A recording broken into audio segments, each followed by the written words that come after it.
And that's what it is. You've got no need to have that situation. Real talk.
Okay.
Hello, and good morning to everybody out there. I hope you're having a wonderful Friday morning.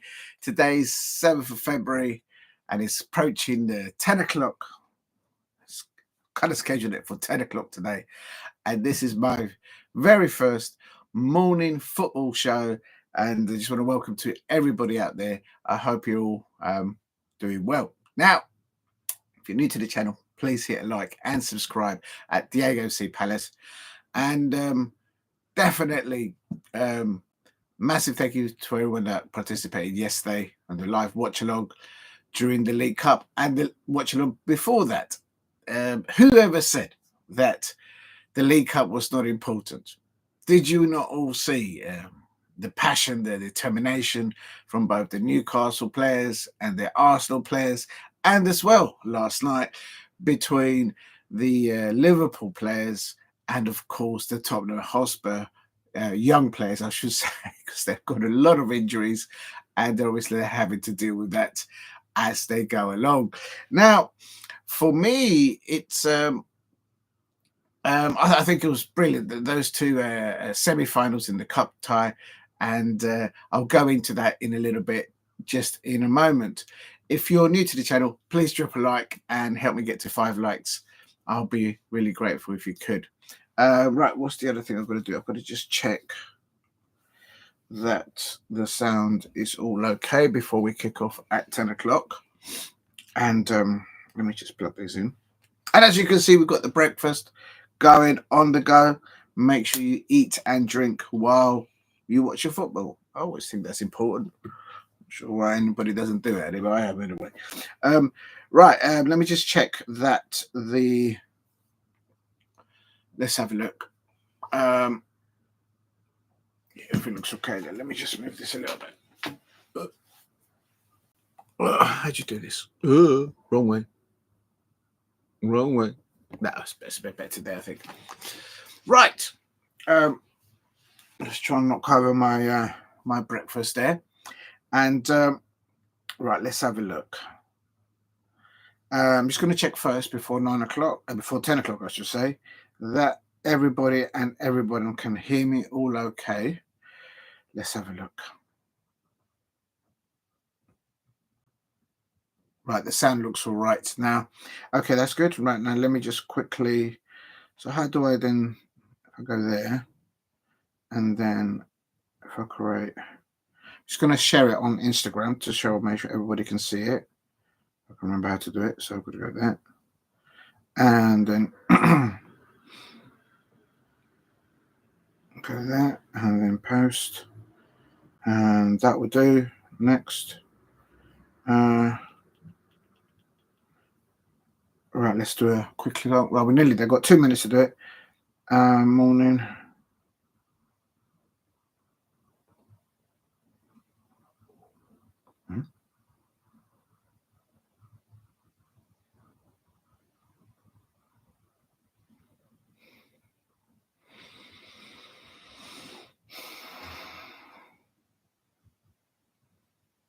Let's put this one. Let's put.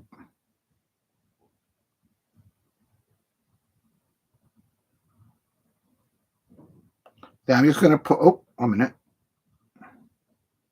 Oh, how long does it take to post something on Instagram? I mean, on my days, I need to get there before 10 o'clock. The whole point is to have it all done by 10 o'clock. There, I've put a bit of Bob Marley. Misty morning. Yeah, I know you can't hear the music, but I can. Go to my Instagram and you can see the song. Bit of Bob Marley there in the morning doesn't hurt. Get you going. Right, here we go. I'm going to put in here. What shall I put? Please view, like, and share. And then I should put morning football. Oh, I'm late now. It's 10 o'clock. I'm late. I knew I had to be late. Unbelievable. I don't like being late. Morning show. Oh, I spelled show correctly. And then morning show at Diego C Palace. I'll put YouTube, I suppose. Come on. YouTube. I like other content creators out there. They all have admin people to do all this stuff, really. And well, I don't. All right. So right, I'm just sharing it on to let's put Bob.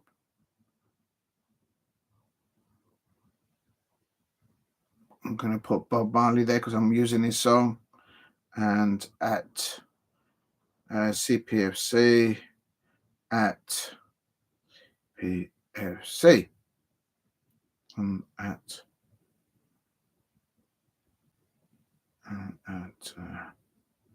then right, that'll do. Oh no, I've used the wrong picture. Oh, I'm such a dipstick. I've used the wrong thumbnail. How do I change this? Oh, I do apologize. Just bear with me. Oh, this is such amateurish. Copy. Okay. I've used the wrong thumbnail. Such a dipstick. So how do I go back? I have to go back. All right, this guy I have to start it all over again. Right, that's the morning one. I picked the wrong thumbnail. Getting used to these thumbnails stuff. Right, let's do that again. And then use that. And then quickly paste. And please view, like, and share my new morning show at Diego C Palace YouTube. And I'll put that to a space. Right, okay. You know what? I'm going to put some at Sky.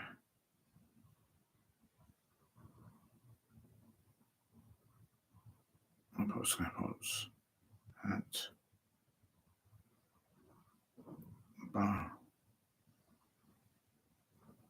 Barstool Sports at TalkSport. I think that'll do. I'll just put my team as well. At yeah, Palace. Right, there we go. Right, I'm just sharing that on Instagram, so hopefully get a few more people. Come on. And I've put a little song to it, a bit of Bob Marley, Misty Morning tune. Come on, you've got to have a bit of Bob Marley there and there. Right, let me just pin that. I think you're supposed to do it that way.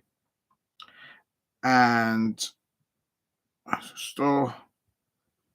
How do you do this? Oh, add to the story there. Right, I think that's working there. Well, we can't see this. Right, I'll let that settle. Good morning, everyone. I'm 4 minutes late. It's supposed to be a start at 10 o'clock, and we're all ready. And just want to wish you all a happy morning, Friday morning. Today, the 7th of February. I had to go and look at the calendar just in case. I do know what day it is. And on Instagram, I've just shared it with a bit of Bob Marley, Misty Morning, just to get you going. I've included my light breakfast there. Just it's always good to eat and drink while you enjoy your football content. Got some lovely bacon, organic free range bacon there, and a little chocolate muffin there. I don't know if you're a blueberry muffin person or I don't know what kind of muffin you like back there, but there you go. But it's a muffin there, and of course some wonderful Tropicana orange juice. Cheers to everyone. And last of all, I was going to do a cup of tea this morning, but got a lovely little coffee here on the go. Actually, let me stir that a bit. Right, this morning's show it's not about food or drink. It is about football. I'll have you know. And let me just put this down because that's too hot anyway. I can't drink that right now. And there you go. Start. Right. So what I'm planning to do is we'll talk about the two fixtures of the League Cup. Of course, Arsenal versus Newcastle. And of course, just quickly about Liverpool versus Tottenham Hotspur. Whoever said that the League Cup wasn't important?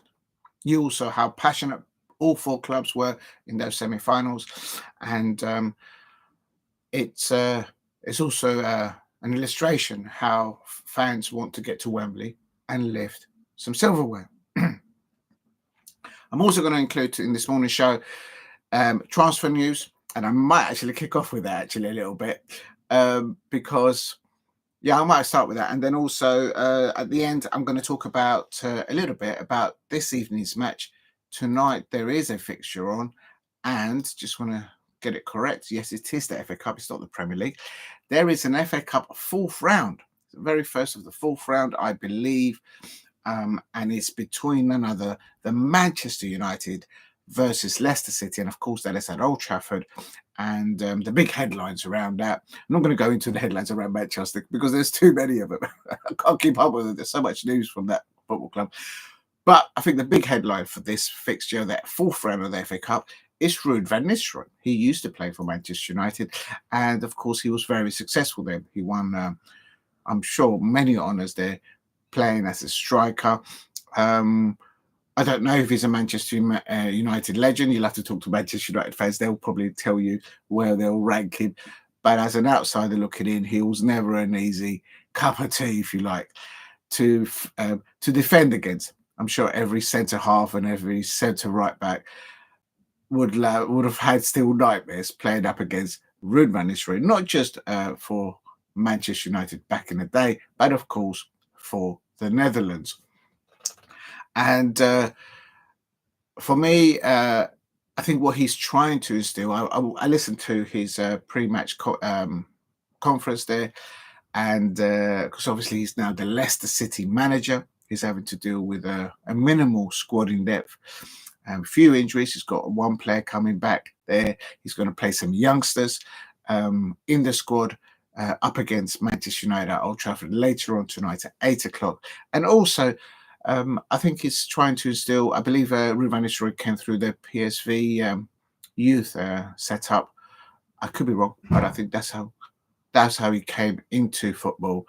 And he's using that experience of what he learned as a young man, being introduced into football in the Netherlands, and of course his playing career. And now he's trying to cascade that information, that knowledge, as the Leicester City manager. And he's had some good results and some not so good results, especially the last game for the Leicester City fans. But we'll come to that right at the end, because obviously that's the match for this evening. And also, that's about the only one match that's happening tonight. Right, so back to the top of the order. I am going to talk about a little bit, just to get it off my chest, because it's been on my mind for the last few days. I will talk about the League Cup second, actually. I'm going to talk about these rumours about Crystal Palace. And this on the thumbnail, there is, as usual, interest on the Crystal Palace players. I'm going to go talking about it for an hour, just another. There's been talk, there's been whispers. there's been whispers out there that Daniel Munoz is now being looked at by the likes of Chelsea and Manchester City. Of course, there's been no official contact between the football club. It's just a word on the street, and it is what it is. If you know, you know. And it is absolutely. I'm just like thinking, as a Crystal Palace fan, I'm thinking, por favor, the transfer window's just finished. Écoutez, mesdames and messieurs, over there in the cheap seats and the back seats. The transfer window's just closed. I know you can get players that are on free contracts, and maybe, I don't know, I think they might still be able to get loans and all that, but it's done. I've just gone past the transfer window as a Crystal Palace fan, and we're so far away from the next transfer window. And the Manchester City fans and the Chelsea fans are already having a little moving their whiskers and moving around to see if they can sign or have a little nibble at Daniel Munoz. For those of you who don't know, Daniel Munoz is an amazing winger player. He plays on the wing, but he comes in, he does some wonderful crosses there on the right-hand side of the Crystal Palace attack.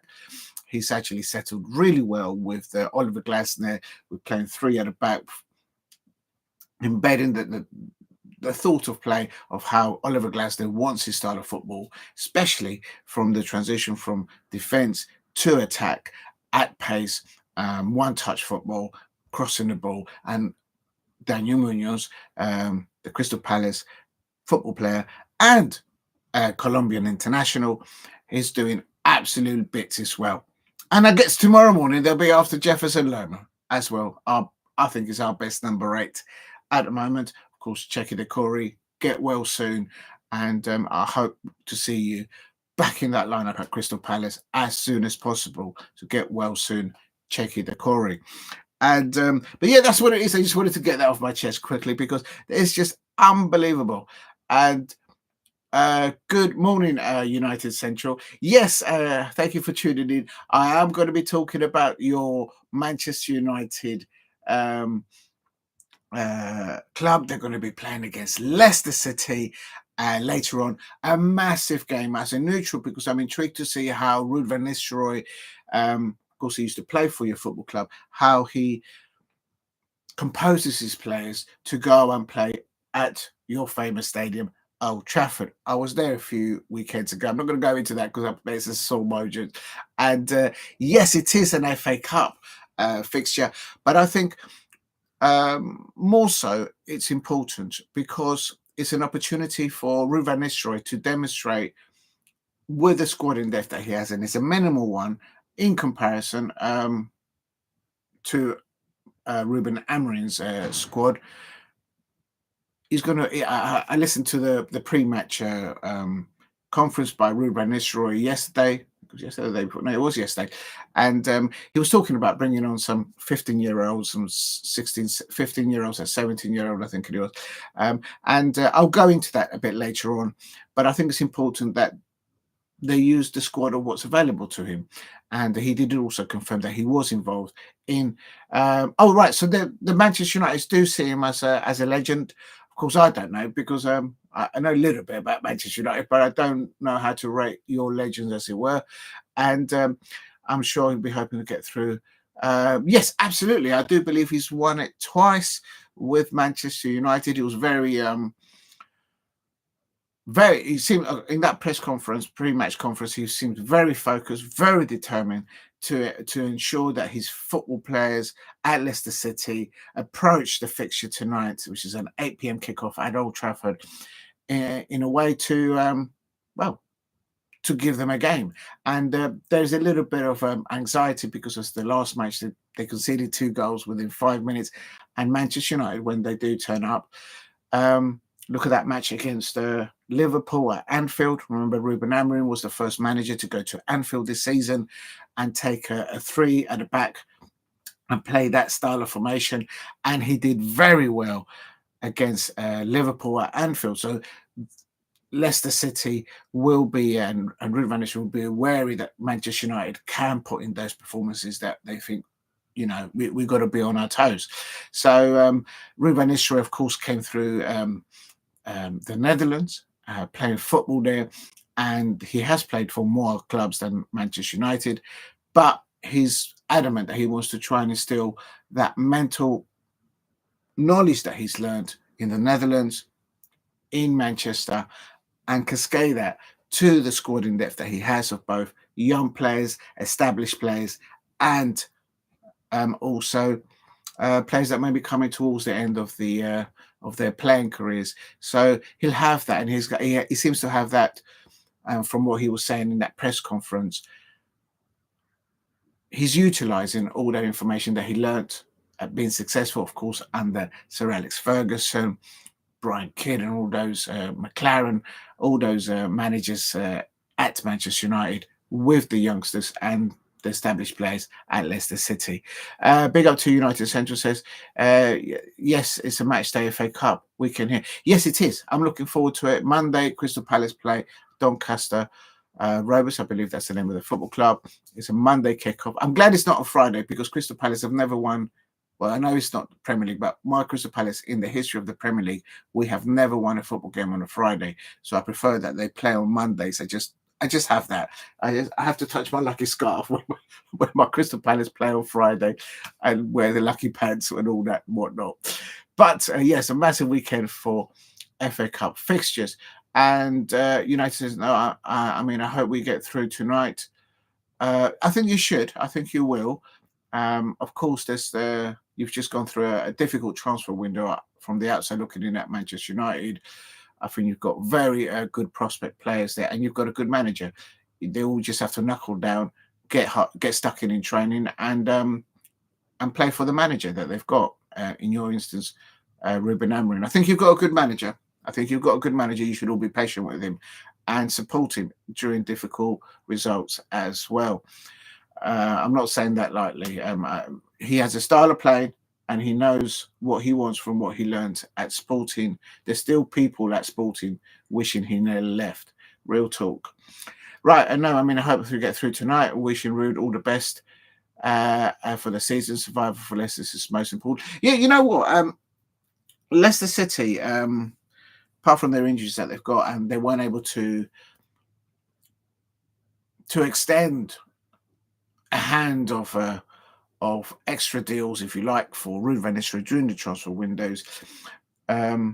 It's just conceding goals. I think they've got goals. That match, for example, against, I think it was Tottenham Hotspur, I said it before and I predicted it correctly, and I said if Ruud van Nistelrooy can just unlock Jamie Vardy, just get him scoring goals, even if the first couple of goals come off his shin or come off his thigh or something. He's got goal scorers, and to get out of relegation situations, I know it as a Crystal Palace fan. I know how painful it is to go down and then to come back up.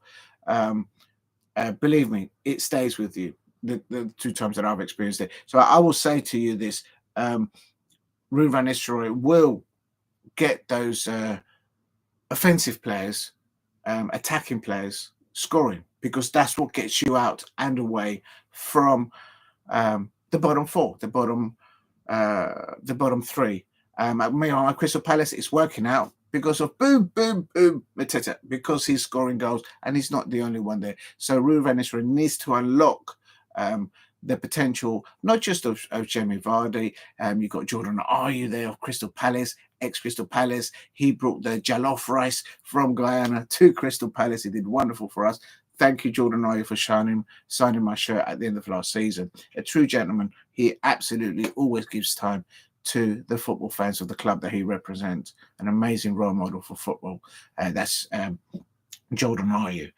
Could get through. I think you will win. I'm not going to go into the prediction just yet. I might do that at the end of the show because that will be the thing. And then survival in the Premier is the most important for Leicester. Leicester City. I think because it's who has the most opportunity to score goals. That's what gets you out. You need to score more than you concede. But he did acknowledge in the press conference yesterday that conceding 2 goals within 5 minutes. It's a no-no, and they're all professionals there at Leicester City, so they will. I'm sure they will learn from that, and push on upwards. I just hope it's not at the expense of my Crystal Palace, please. No, my Crystal Palace, we should be safe. I'm hopeful that we should finish Crystal Palace um, in the top 10. Definitely, hopefully, definitely above Brighton. I have to say it. I have to say it. It has to be said. United Central goes on to say he's coming to sinking ship. He's going and he's doing what he can, and the board are really hanging him out dry until those point. Oh, what? Oh, right. You're talking about. Oh, you're talking about. I thought you were talking about Ruud van Nistelrooy. I was like, what? The Glazers and Ruud van... Oh, I see what you mean. At Manchester United. Look, I was at Old Trafford, and a few days ago, I'm not going to go into the results. I can see you're a Manchester United fan, but your team didn't turn up that day. They just didn't turn up. They certainly didn't play like how you guys played against Liverpool at Anfield. Absolutely. So you have a team there, but they need to keep working hard in training and work for the manager. As for what's going on upstairs, I have to say, look, I'm an outsider, so I can say it differently. As an outsider, I can see the people upstairs, and you may not like what I'm about to say, but they've brought in onto the books. You got Amad Diallo. I think he's an amazing prospect for your team. You've got Garnacho on the left. Martinez, he's picked up an injury, so it will take him some time to recover. That's going to be a loss for you lot. Of course, Kobe Mainoo. I've heard and I've seen Manchester United fans out there criticize Kobe Mainoo. I've seen your Kobe Mainoo at my Sohurst Park, and I've seen him at Old Trafford. I am telling you, you've got to play. If you don't want him, I'll take him. I'll take it because it looks like City are going to come in for Adam Walton at the end of the season. I will snap your hand and I will take your Kobe Mainoo. I think what your manager putting him there in the pivot there alongside experienced players like Bruno Fernandes, and then maybe alternating. You need to find that perfect pivot in that midfield. And how you guys sort it out, I don't know. But you've got very good players there. And the other one, which I think I rate, and a lot of Manchester United, for some reason, they don't seem to like him. The reason I came across him is because when Joachim Andersen used to play for Crystal Palace, I was keeping an eye on Joachim Andersen at Denmark. And of course, I'm talking about Rasmus Højlund. If you look at Rasmus Højlund, what he's doing for your football club, he's having to come very deep. He's got to. Sometimes he's on the wing. He's not really mostly in his number 9 position. If he was to stay and he had the quality behind him, in my opinion, to provide him the crosses, he's not a player that needs to be told where to be in around the area in that number 9 position for your football club. He's done it all his life. He does it successfully for Denmark. That's where I came across him because he played alongside Joachim Andersen when he used to play for us at Crystal Palace. He's now at Fulham. So from an outside looking in, I rate you Rasmus Højlund. And if you guys don't like him, give him the service. Give him the service and the lad will score goals for you. I'm just telling you that because I've seen it as an outsider looking in. And Amad Diallo, I think he's absolutely... he's going places. He's maturing. He's not the finished article, but yeah, he's got a spark to him on the park. He's got a spark to him. That's what I call it. United Central goes on to say, so Premier League most important, Leicester City. I mean, yes, and the ownership, but. I don't know. I mean, from the outside looking in, I've seen that they've brought in some players. Of course, you've got some players to let to go out, and it's not going to happen overnight. And this Manchester United fan is not happy with Ineos.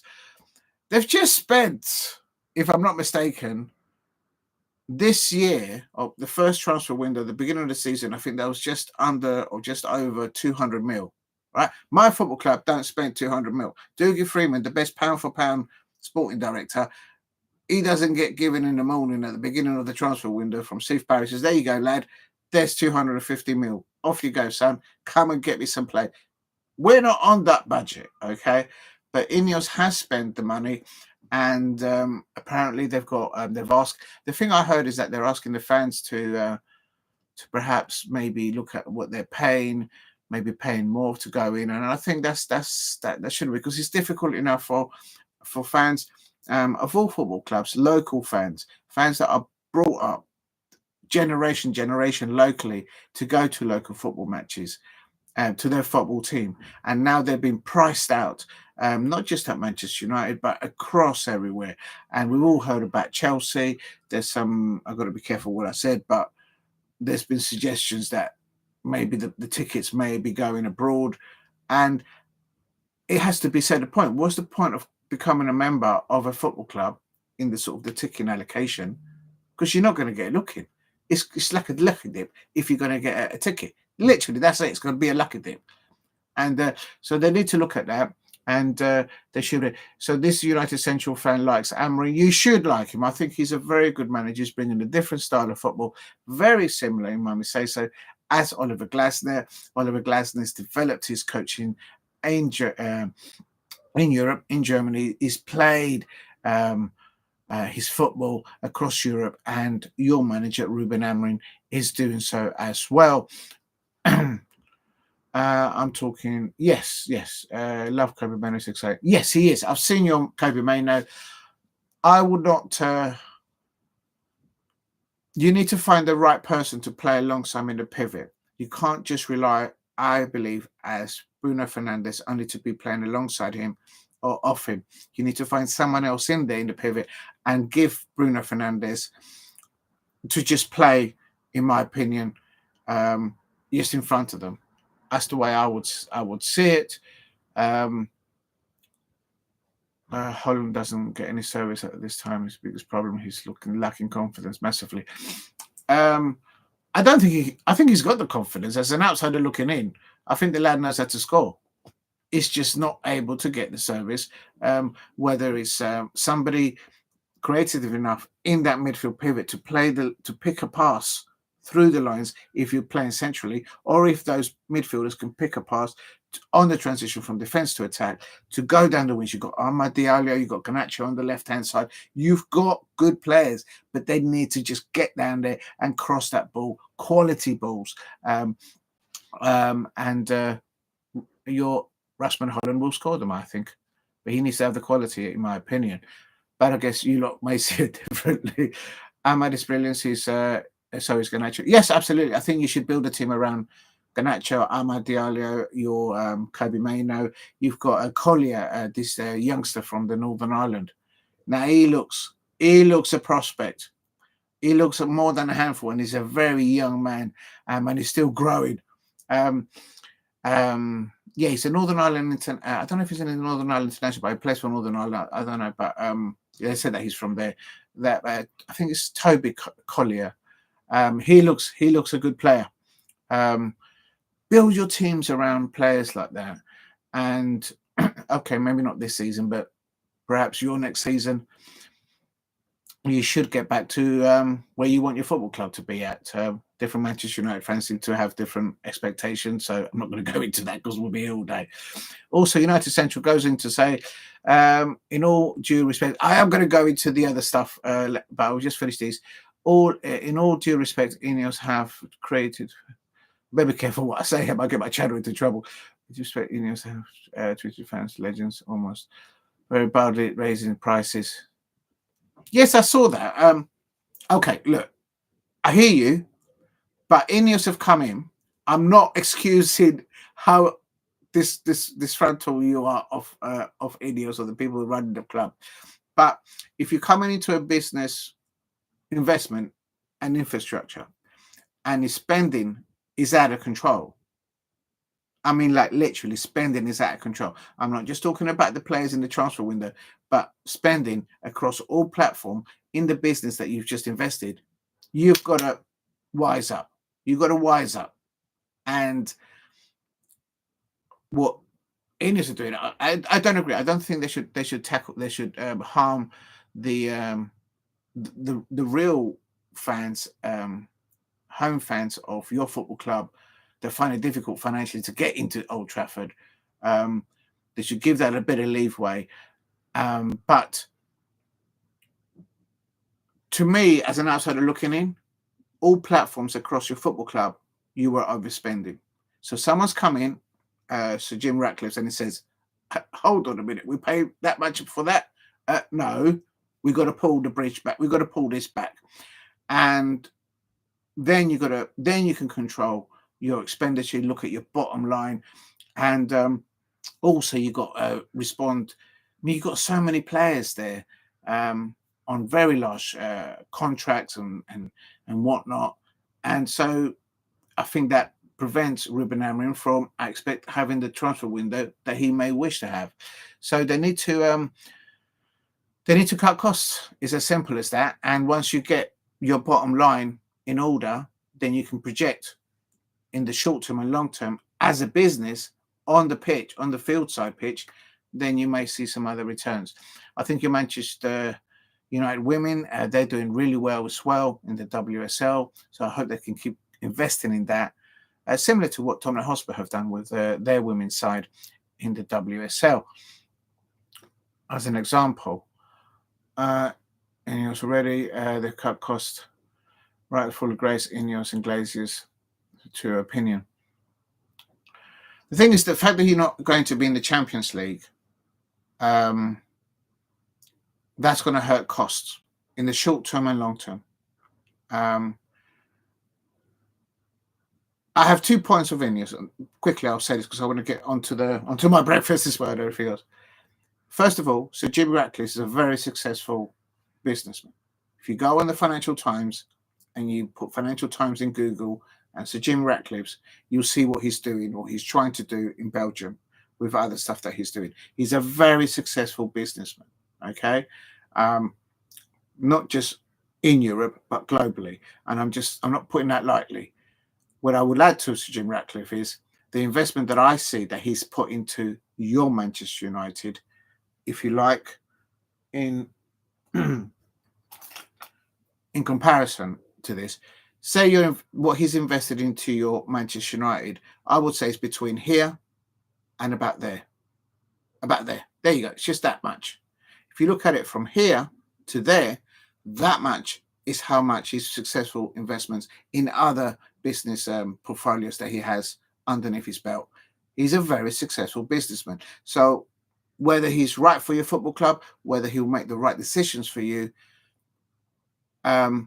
what I'm trying to point out to you, Google the Financial Times. Always keep an eye on Bloomberg and Financial Times Manchester United, and keep an eye on your share price. The investment that your Sir Jim Ratcliffe has inputted to your club, it's small in comparison to what else he has achieved in his career as a successful businessman, not just in Europe but globally. So maybe he's right for your football club, maybe he's not. I don't know. You guys feel it differently, but you are guys, you Manchester United fans, you're feeling the pinch at the moment. You're not happy with a lot of stuff, so you should be right to call it out when you feel it is not. But at the same time, I'm an outsider looking in, and I say you guys were spending across all platforms too much, and it was out of control. Right. So that's what I'm saying. As an outsider, maybe it's easier for me to say that than a Manchester United fan. It's the same with my Crystal Palace. If I saw Steve Parish and the major investors at Crystal Palace overspending on all platforms, I'm going to call it out because I'm thinking there's too much at stake. They know because certainly Steve Parish is Palace red and blue throughout, so he knows the consequences of having to go down, not just in a monetary sense, but also in the passion that Crystal Palace fans have about possibly going down. I don't think your Manchester United are going to get relegated. No, yes, you are in the bottom sort of half, but I don't think you're going to get relegated. I don't think you're there. But you need to back your manager. You need to back the youngsters that I mentioned earlier on. And when I see Manchester United fans on social media platforms saying, oh, this and that about this player and this manager, I'm thinking, go to the matches and really watch your players, because I tell you something, you've got some good prospects there. And I don't say that lightly. I'm saying that as an outsider looking in. You've got them, so just back them. Ineos, they've cut the right centres. They've got Ineos and the Glazers. Okay, you're talking about the Glazers now. That's another example. If you Google the Glazers, Financial Times, Bloomsbury, or the New York Stock Exchange, it will come up what the Glazers have achieved in their career from the day that they started. That family is a very successful business family. There's not just one of them. There's a few of them. All right, I'm not going to go into their names and all the individuals. I think the problem that your owners have had, as an outsider looking in, is that throughout the investment at Manchester United, they've come this way. I look at it this way. You come in as an investment here, your Glazers, into Manchester United, whether you clear the debt or not, whether they take out dividends or not, it's how the dice are rolled. That's how it works. But they make no mistake about it. When they sell out their investment, the initial investment, they want a considerable return. That's how it works for your football club, and it works for any other business or any other football club. The difference is that Manchester United is a global, worldwide brand. And I'll tell you something, if the Glazers are not interested, if Ineos is not interested, so Jim Ratcliffe, there'll be a long list of potential investors out there that would want a cup of tea of that. It's a worldwide brand. So there's a lot of work to be done there. And I think the mistake that your owners have done is that they have been very successful globally in the USA, but they've not been able. One of them, I think one of the individuals of the Glazers family should have said, you know what, let's take it in terms. This season, I'm going to go over there. I'm going to go there, talk to the CEO, talk to the sporting director, talk to the lawyers, get there and live in Manchester or in London, but travel up and down, but live in Manchester with the club for a good season. And then the next year, another member of the family comes over and they take over. Get your hands onto it. Why do I say that? As I say, just Google the Glazers, the New York Stock Exchange, Google the Glazers, Bloomsbury, and the Financial Times, and you'll see that they're very successful businessmen. It's not something that the Manchester United fans want to hear, but I'm an outsider talking. They're very successful, and I'm just saying that's the mistake that they've had. That I'll give you an example, and I'm not going to talk about the owners at Crystal Palace because I don't know anyone there, but I'll give you this example. Back in the day, I used to go to a football club called Dulwich Hamlet. Now, the Crystal Palace unders, they used to play there all the time. And during those times, the under 21s, etc. And every time that I went to watch the youngsters there performing, the likes of Wayne Routledge, Gareth Williams, Ben Watson, those kind of players in that era, Simon Jordan and his brother and his people were behind me, like literally there all the time. They were there engaged in developing their investment into Crystal Palace, where they came in, and developing the youngsters and all the other infrastructures of the club. A lot of people don't talk about it because they never actually maybe went to it. The real Crystal Palace that go to all the unders games, all the home and away games, they'll know exactly what I'm talking about. My point being is, in respect to your Glazers, Manchester United fans, when was the last time that you went to an under 21 game after game after game, and you saw one or both of the Glazers brothers sitting right behind you, rabbit? They've probably never been. If they have, I'll take it back. But that's the point I'm making. So someone from the Glazers one of the family members of the Glazers should have said, right, this season, one of us is going to go over there and we're going to get everyone together and we're going to sort this out. I don't think they've done that. But I think off the pitch, it's reducing costs and reducing the debt. That's how they view it because they invested into the club. Right. Oh my God, you put loads of comments. Right. I'm coming up to you quickly. So that's my view on your Glazers and your Ineos. Maybe it's easier for me to say those things because I'm an outsider looking in from it. But definitely, there is some from news. Keep Googling. If there's any United fans out there, keep Googling the Financial Times and Sir Jim Ratcliffe, because there's going to be some developments in what he's doing in Europe. And believe me, that investment over there, it makes your investment of your football club that he's done in Manchester United small fry, real talk. So, and that will have consequences, I expect, on whether he wants to take the full share of the Glazers, I expect, down the road. It'll probably break as breaking news in Bloomberg or the Financial Times when it breaks. So if you're a United fan, keep an eye on those two web pages. Weekly, I would say. You're going to say they've cut costs behind right centre, and the field agreed Ineos and Glazers in opinion. It's your opinion, but if your costs are overrunning your bottom line, you've got to act and you've got to do something.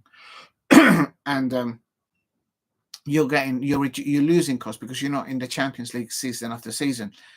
I do think that you will be very successful in the UEFA Conference League that you're in, the Europa League, the European competition that your Manchester United are still involved in. I think, if I'm not mistaken, I think that will be the best opportunity for your Ruben Amorim to be in European football. You've got to land European football. That will have an effect on on your bottom line for the next financial year, and probably the year after that, I would have thought. So you need to get into Europe via that competition, and I think you will. Just avoid injuries and support your manager. I think you've got a good manager. If you had a rubbish manager, I would call it out as an outsider looking in. I was like, nah, but you've got a good manager there. Right, sorry, Matt, I'll let you get on with your topics. It's all right. Listen, this is all learning curve for me. This is the very first morning show, and engaging with the chat is very important. No, so by all means, keep the comments coming in. United says, sorry, Ineos aren't for me. No, I respect your opinion. Certainly, if I've been piped by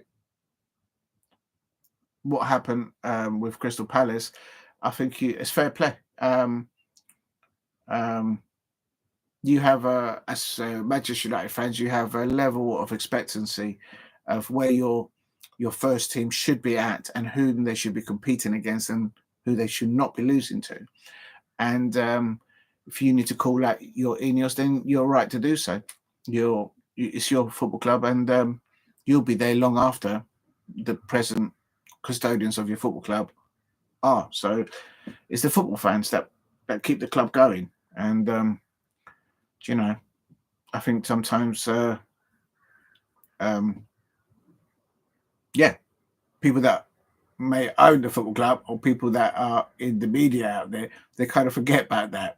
If you don't have the football fans, there is no football club. Don't ask me. Go and ask the professionals in the game, the managers, the coaches, the medics, the people that work at the football clubs, the players. The players will tell you professionally, if you don't have the fans, the game is done. Right. Sorry about innocent for me. I've read that one. And then I'm not interested in his business. I'm only interested in the football side. You've got to look at the overall picture. You've got to look at the overall. But if you don't want to, you don't have to. This sounds like a Manchester United fan that just wants to go to Old Trafford and just enjoy a game of football and just have a good weekend. It's not happening, and I don't blame you. I don't blame you for calling it that way. I don't blame. So now it's all right. I'll let you know with our topics to discuss. Now it's all right. Listen, keep the comments coming. It's fine. I will have a little nibble on my bacon, though. I will say.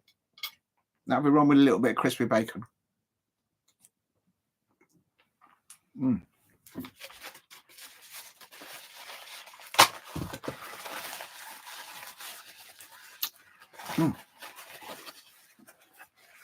I tell you what, don't forget to eat and to drink while you I run out of I need to buy some more kitchen roll.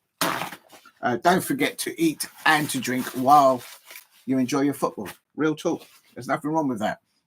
I can multitask, kind of. Quickly into the chat, I'll finish this comment. The Glazers haven't brought the success to the football club the decade. And used to the club cash now. They've put the club worse and worse. Okay, as an outsider looking in, trophies. Yes, you haven't landed trophies, but look at the share value of your football club. As I say, go to the Financial Times, go to Bloomberg, and just Google the share value of your football club, the shares, and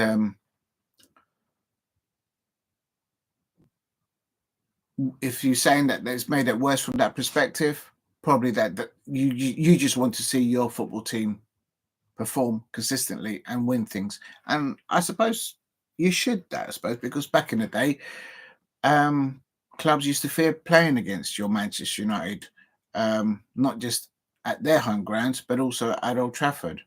And but this has not just happened this season. As a Crystal Palace fan, and I'm being very careful because I can see you're a Manchester United fan. For the last, I would say, the last three seasons, definitely, at least 3 to 4 seasons going back, when the scheduling for the Premier League is rolled out at the beginning of the season, and I look at that when we're playing against you lot, Manchester United, I expect nothing less but than to get a return of 4 points every season. Anything less is unacceptable. And I'm a Crystal Palace fan, so I can totally understand how frustrated and ticked off, don't want to swear, about what's happening on the pitch because the people whom are running your football club. I get it, and you're right to call it out. Trying to tell me if the final at Wembley. Oh, right, I thought they turned up a bit more regularly. I thought they might turn up, like, I don't know, maybe once a month. I don't know. But certainly at Crystal Palace, Steve Parish, he's there, home and away, as I see it. And previous to him, the previous custodian there, Simon Jordan, I saw him every time, as I said earlier on, at Dulwich Hamlet, where the youngsters used to play.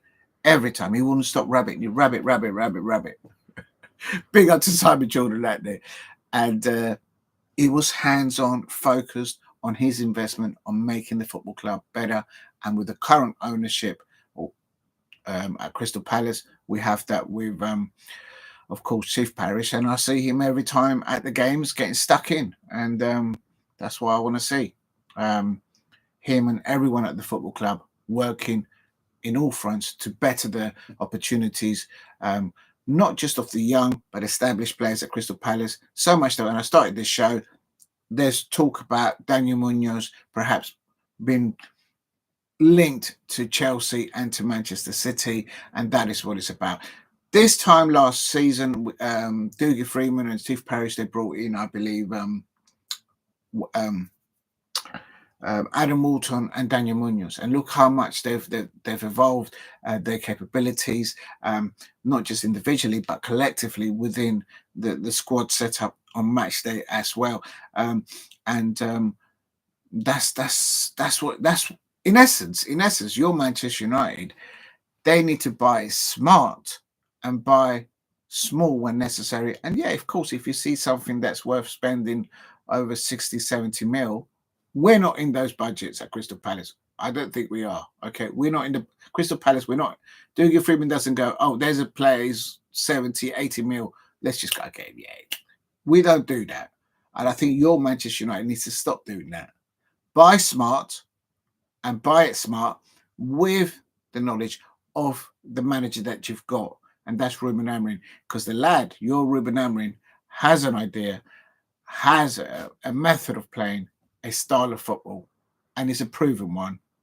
Go and ask any sporting fan in Portugal, because they're still ticked off, pissed off because he's left, not at him, but because of that situation. So there you go. The Glazers would only turn up if we I've read that. So big up to you there, United Central. Right, back to the day on order. What was I talking about? Oh yeah, the transfer. So Daniel Munoz apparently been linked there, and I've put in the thumbnail the likes of Ebrieze, Mark Gahey. I expect Jefferson Lerma there, Adam Walton there. I couldn't fit Adam Walton into the thumbnail. There's so many spaces you could put in there, and I'm not surprised that they've been unlocked in a way. Look at Jean-Philippe Mateta, president-elect. Boom, boom, boom. Mateta's in the room. He's absolutely been unlocked by Oliver Glasner. If you look at the, not stats, but if you look at I don't really like looking at stats. It's the performances that he's done on the pitch whilst he's there and before Oliver Glasner, he's been unlocked.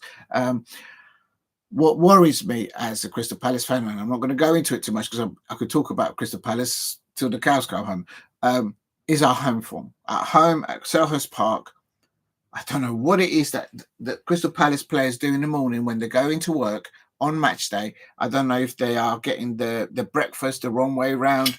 I don't know what they're doing. When we go away, we have a very good, consistent, clean sheet away form, scoring goals when we play away from Selhurst Park. But at Selhurst Park, oh my days, my head started to hurt. I need a tablet. We've only beaten Tottenham Hotspur and Southampton. And Southampton was actually more difficult to beat. But it's true. That's Spurs. Spurs, we beat them 1-0. Clean sheet, no problem. But Southampton, we conceded early doors. And to Dibbling, I think that's a good prospect there, Southampton. If they go down, well, they probably will. I guess somebody might snap him up. But I felt it was more difficult to beat Southampton than it was to beat Tottenham Hotspur. And it's not good enough. I'm a season ticket at Crystal Palace, and I expect that the Crystal Palace players will be saying themselves in training, it's not good enough for them as well. So they need to get stuck in and get it over the line because they know they can do it. By all means, they do it in a way. So Crystal Palace players out there, I'm sure they don't listen to my. If you're listening, please, whatever you have in the morning when you go to away trips, away fixtures, like even if the egg is on the left-hand side of your bacon or whatever it is that you have in your morning as a breakfast, as a team, can you please do the same when you're doing a home fixture? I think that's what it is. I don't think it's anything to do what the manager says to you pre-match before you go out onto the pitch. I don't think it's got anything to do with that. I think there's just something that there must be a habit that the Crystal Palace players do on away trips. Just do the same. Do the same. Do the same when you do a home match. Because I just want to see you smiling and celebrating at Selhurst Park. When the Homestead end is rocking, the whole stadium rocks at Selhurst Park. So that's it. So that's a transfer. I'm not surprised that teams will be looking already to invest and perhaps poach some of the Crystal Palace players. No doubt there'll be that will arise as it goes, as the season progresses. As an example, Liverpool, Virgil van Dijk, will he get a new contract there? Will he want to play for Arnold Slot in the next season? He may look for a new chapter in his career. There's not really much more that Virgil van Dijk needs to prove as an example, at Liverpool. I'm not doing speculation, I'm just pointing it real. For example, Mo Salah, is he going to be there? Luis Diaz, is he going to end up at Barcelona? As an example. Is Trent Alexander-Arnold, well, he might be already on the Uber to Heathrow all the way to Real Madrid. I don't know how any Liverpool player can go to Real Madrid. That's just not going to work. It's not going to work. Don't do it. Don't do it. But he looks like he's been poached over there. Anyway, other players. So there's a lot of players, big name players at Liverpool that may look for new, not because they just want to leave Liverpool, but they may need new challenges in their careers. And there's going to be holes to be filling there. And I'm worried that Liverpool are going to come in, because if a club like Liverpool comes in for Mark Gahey, no disrespect to Newcastle, it's completely different levels. Mark Gahey's gone. If a club like Man City come in for Ebrieze or Adam Walton or Daniel Munoz, the player's gone. I just hope that we've got a firewall around their contract, and the financial return for Crystal Palace is maximised. Of course, I don't want them to leave, but I'm already getting a headache, and we've just gone past the transfer window. But yesterday I woke up and you log on with your phone and you like Daniel Munoz. It'll be Jefferson Lerma tomorrow morning. Unbelievable. Good morning. Hello, Diego. I didn't know you did morning shows. I'm doing the first show, Paul Brady, giving it a go. And we've already discussed a bit of Manchester United because of Ruud van Nistelrooy. I will mention that at the end of the show, because it's at Old Trafford. Manchester United versus Leicester City, and of course Ruud van Nistelrooy. I urge anyone out there, even neutrals, go and listen to what Ruud van Nistelrooy said in the pre-match. They asked him some very direct questions, and he was humble enough to sort of respond to them in a level and direct way. And I like it when managers talk back to the media in that way, because you're kind of informing a little bit more to the fans. Yeah, he seems up for it. He wants his players to do well tonight at Old Trafford, regardless of all his some of the Manchester United fans. They deem Ruud van Nistelrooy as one of their legends, and so. But I don't think that will have any sway on what Ruud van Nistelrooy does with his players. He's the manager of Leicester City. Make no mistake about it. And he's going to Old Trafford, and he will want his squad to put in a performance and try and get through into the next round. So it's going to be a very good FA Cup time, I think, tonight. And big up to you, Paul Brady. I hope you're well and still celebrating from your win last night. That Mo Salah goal. Penalty yesterday was very cheeky, but what a penalty from Mo Salah. Unbelievable. Well, not unbelievable, it was actually very predictable, but it was very cheeky. And I said, do you sit by the dugouts at Selhurst Park or the ultra fans behind the goal? I don't like to say where I sit, because it's just for safety, because when I go to my football, I just want to enjoy the match. Well, I can't really enjoy it because we've only won twice at Selhurst Park this season, but it is what it is. I can tell you where I used to sit before I did have a season ticket, in the Steve Coppell Lounge, which is next to the Directors Lounge at Crystal Palace. But I do sit very close to the players. There you go. But that could be anywhere around the pitch. It doesn't matter anyway, because the moment you go to Selhurst Park, if you go to any football stadium, you see a face and you recognise it. So it is what it is. But I like where I sit right now. I might change it. We'll see how it goes. But yeah, fair enough. But yeah, and that's if I can get the time to actually go to the home matches. Sometimes I can't even make it, and I've got a season ticket. And I'm like, it is what it is. Right. So yes, I'm not surprised that Crystal Palace players are being already looked at by clubs like Manchester City, Chelsea, Liverpool, and I expect another one you have to include Manchester United and Arsenal. I think there's going to be a lot of outgoings in the next transfer window, and they would want a return. Now, my Crystal Palace players keep performing the way they're doing, and we end up in the top 10, perhaps 6th, 7th place, definitely above Brighton. That means that they've been consistent with their performances, and I will not be surprised that the next transfer window, Jean-Philippe Mateta, Jefferson Lerma, Daniel Munoz, Adam Walton, just to say a few. Who else in there? Ebrieze, of course, would be looked at to be poached. And I just don't. Not to Chelsea. Mark Gahey is another one. Oh my God. No, not to Chelsea. And Chelsea fans out there, let me just tell you, there is no room in your changing room. You need to apply for planning permission and increase the width, the space in your changing room at the bridge. I'm telling you, there is no room. Stop buying our players. And if you do, you make sure you give us money, because you gave Brighton over 100 mil for Casado. If you want any of our players, you make sure as Steve Parry said to Sky Sports, if you want superstars, you need to pay superstar money. If you know, you know. That's the game. Real talk. Big up to the United Central. They're happy. Real talk. Chelsea fans, the jamminess of Chelsea fans, poaching a player here, poaching one over there, cracking a shell there, trying to poach a player there, putting them on 10, 15-year contracts. I mean, come on. They're going to end up with Mark Gay because they have free pick at them. And we'll see. We'll see what happens as the season progresses. So there's a lot of big branded clubs. Another one is Arsenal. I think I think just Arteta, he's dismantled what's going on there. But anyway, let's not go into Arsenal. We'll be here all day. We'll be here to midday. Oh my God, it's already 11.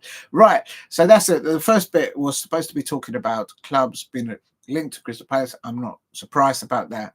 I'm sure that as Crystal Palace progress up the Premier League table, they're going to be attracting even more interest, not just from Premier League clubs, but also I've heard rumours of PSG coming in for Jean-Philippe Mateta, all kind of things. So we'll have to wait and see how all those things develop. Right. The next thing is quickly a quick sum up, of course, on the EFL or the League Cup for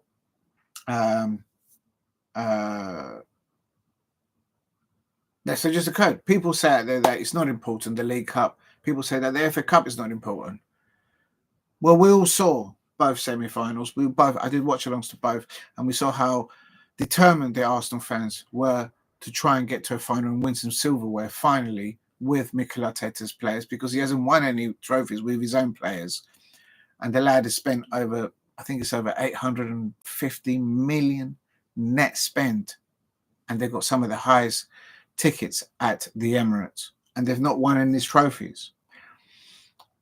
So the Arsenal fans were the ones that I could see, they would want to get to Wembley and pick up some silverware. But again, they're out of the second domestic cup. I think they're already out of the FA Cup in the early rounds, of course. And Fruteta. I think he's a good coach, a good manager, but he's coming too high with his experience, and it's proven 4 or 5 years down the line he's not. He came into Arsenal as quickly. He dismantled that winning team. Lacazette, Aubameyang, Pepe, Guendouzi. He had a team there, and he just ripped it up. Build around if he's not broken, don't fix it and add bits to it. It's like if Arnold Slot was to come into Liverpool now and start dismantling, saying to Van Dijk and Mo Salah, say to them, "Get out of my pub, get out of my club." Okay, they won't say that up. The scouts is up there. That's the state he's there. But you know what I mean. Arnold Slot's not going into Liverpool and started ripping things up. He's like, okay, this is good. This is good. Oh my God, everything is good. I'm leaving it alone. I might add a little bit of seasoning here and change the consistency of the sauce for the main course. But he's not going to rip it up. And that's why he's at the top of the Premier League and the top of the Champions League. Arteta went into Arsenal and ripped it up and said, I'm going to do a process. Well, 5 years down the line, look how much money he spent. How many trophies are there in the Arsenal cabinet? None. Big up to everybody out there. He has proven he can't get over the line. Trophies. I tell you what line he can get over. He keeps on stepping onto the pitch. That's Mikel Arteta. And his set piece coach keeps on going down the line 30 yards. No one does it. The referees always give their VAR decisions to Arsenal fans. I'm going to get in trouble for saying that. And the Liverpool fans and the Manchester United fans, they always get the decisions. My Crystal Palace players never get the VAR decisions. We never get a nibble. I'm going to have a little nibble at this bacon, by the way. I've lost my little... Well,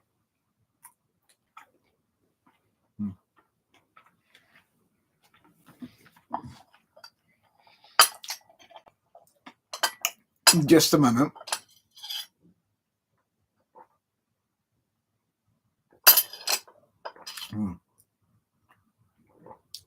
Remember to eat and to drink and swallow, I suppose, while you watch your football. There's nothing wrong with that. That's what I'm saying. I don't know why I said that. Never mind. Let's get back to the football. All right. Yeah, so that's that. The League Cup, and we also have passion at these things. I don't know why I've got my earplugs on, so I don't need them. I'm not listening to commentary. I know why I had it on, because I wanted to see if I could hear the stream correctly. We saw how passionate the Arsenal fans were. I was saying we saw how definitely the Newcastle United fans were at St James's Park. Did you not hear? Did you not feel? Did you not sense, even as a neutral, the atmosphere at St James's Park? The Toon Army took it to the Arsenal away fans. They took it to the Arsenal players, and they completely demolished Arsenal process. They completely humbled them, putting it mildly, and the other thing I would say to people out there, we've all seen how Arsenal have introduced this new set piece when they are doing a corner against your team. They go away from the 6 yard box area. And then as the penalty comes in, they all rush into the positions of where they're going. Look and see how Eddie Howe set up his team against Arsenal defending set pieces. I guarantee you that Oliver Glasner, I guarantee you that every football Premier League manager will be looking to see how Eddie Howe set up his defenders, his team, defending set pieces against Arsenal. The can is open. Everyone can see what's inside there. And Eddie Howe has opened that. At the moment, Arsenal, with their injuries that they've got to their players and the lack of spending in the January transfer window, it's obvious how to defend against them. And for me, I'm sure I've hit onto something there. Because Eddie Howe mentioned it after the post-match that he set up his team. He did his homework on how Mikel Arteta's threat of set piece, and he completely halted any potential of Arsenal scoring from set pieces, and that was Arsenal done. And it shouldn't be the case, because before they used to be able to score from open play, but I just don't, as an outsider looking in, I don't understand why they didn't make a cheeky little bid for Alexander Isak. Imagine if Arsenal at the beginning of the transfer window had made a bid for Alexander Isak, just an outrageous bid. They know they're not going to land the player, but just do it, because it would unsettle the lad for this fixture in the FA Cup, in the League Cup. Now, my understanding is that Newcastle fans have not been to Wembley since 1950s times eras, so they're well overdue a trip to Wembley. The Toon Army, they're going to fill up Trafalgar Square. They're going to fill up that famous pub on the Euston Road by Baker Street. We all know which one it is, where fans amalgamate and get together before they go down the A40 to Wembley. So big up to you, United Central. I will follow you back in a minute. And but what happens is that the Newcastle fans, the ones that I know, the ones that I used to watch or know of, they literally, with the previous owners that they used to have before, and having the likes of Steve Bruce in the dugout, sort of, they would lose literally their hairline as they watched their Newcastle United side back in the day. And now they've got a potential of, well, they're in the final now against Liverpool. It's not going to be easy, but they're in the final. The other thing I would say about Newcastle is that, as an outsider looking at Newcastle, is they've got these new owners. And remember when the new owners came in, they thought, oh yeah, we're going to sign Mbappe, Neymar, we're going to sign, we're going to bring back David Beckham from retirement, we're going to sign him back up, we're going to get this player, we're going to get that player. And during this January transfer window, I was just looking at it from the outside, looking in to Newcastle United, and I was thinking, they're not signing anything. I mean, they've got one of the, if not the most wealthiest backers that any football club could ever have. They can't even buy a new suit for the for the mascot at Newcastle United. It's literally like that. They can't spend, so they need to sort that out, because I could see it in the faces of the Newcastle fans. They were all excited because they've got these new big owners, and they're going to buy this, they're going to buy that player, they're going to rule the world. Everyone wants to rule the world. Remember Tears for Fears? Anyway, let's not sing there tonight. I'll probably lose subscribers if I start singing. But that's what it is. And the Newcastle fans in the January transfer window are thinking, are we actually going to do something in this transfer window? Oh, we can't actually. So they need to sort it out, I suppose. Hence why they came in for Mark Gahey before. But I think that was something more so before, when they tried to poach, of course, Dougie Freeman the year before. And there were some other things in the mist there. I'm not going to go into it because I don't know anyone at Crystal Palace. I don't know anyone. I'm just a football fan. But that's why Mark Gahey didn't want to go to Newcastle. He didn't want to go there. I'm worried if Liverpool or Man City and if Manchester United get their act together, if they come in for Mark Gahey, the lad is gone. And I'm starting to get a headache. So just Manchester United fans, Chelsea fans, City fans and Liverpool fans, just leave my players alone. Leave me alone. Oh my God. So that's it. So the other semi-final in the League Cup was, of course, for Liverpool at Anfield against Tottenham Hotspur. Tottenham Hotspur, going to start with them. Ange Postecoglou, I think he's a good manager. I think he's got a lot of injuries, and that's putting it very mildly. He even got another injury with Richarlison coming off. He did get an elbow on his hooter, and Virgil van Dijk again. He never got a yellow card. When Virgil van Dijk was at Selhurst Park in the penalty area, and he pulled Mark Gahey's arm nearly out of his shoulder socket, we never got a penalty. We don't get nothing. We don't get nothing at Crystal Palace at Selhurst Park against Liverpool. We have to play against the Liverpool players, and we have to play against the officials. That's just how it feels. All right, that's how it feels. And in this League Cup, early doors, Virgil van Dijk, it wasn't. I thought it was an eye poke when I first saw it on first, but it wasn't. It was an elbow poke on the nose on Richarlison. But I don't think it was malicious. I think it's just Virgil van Dijk is a very tall person, and so is Richarlison. But let's just say Richarlison's nose fell onto Virgil van Dijk's elbow, and nothing was doing there. And so he was pissed off. But Richarlison was their best player. There was no on the ball, no service up to Song. Why was Song playing out wide so much?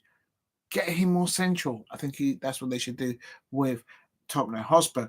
But with that said, it was literally under 21s with some experience for Tottenham Hotspur up against, pound for pound, one of the best, if not if the best European sides currently at the moment with the squad in there of Liverpool.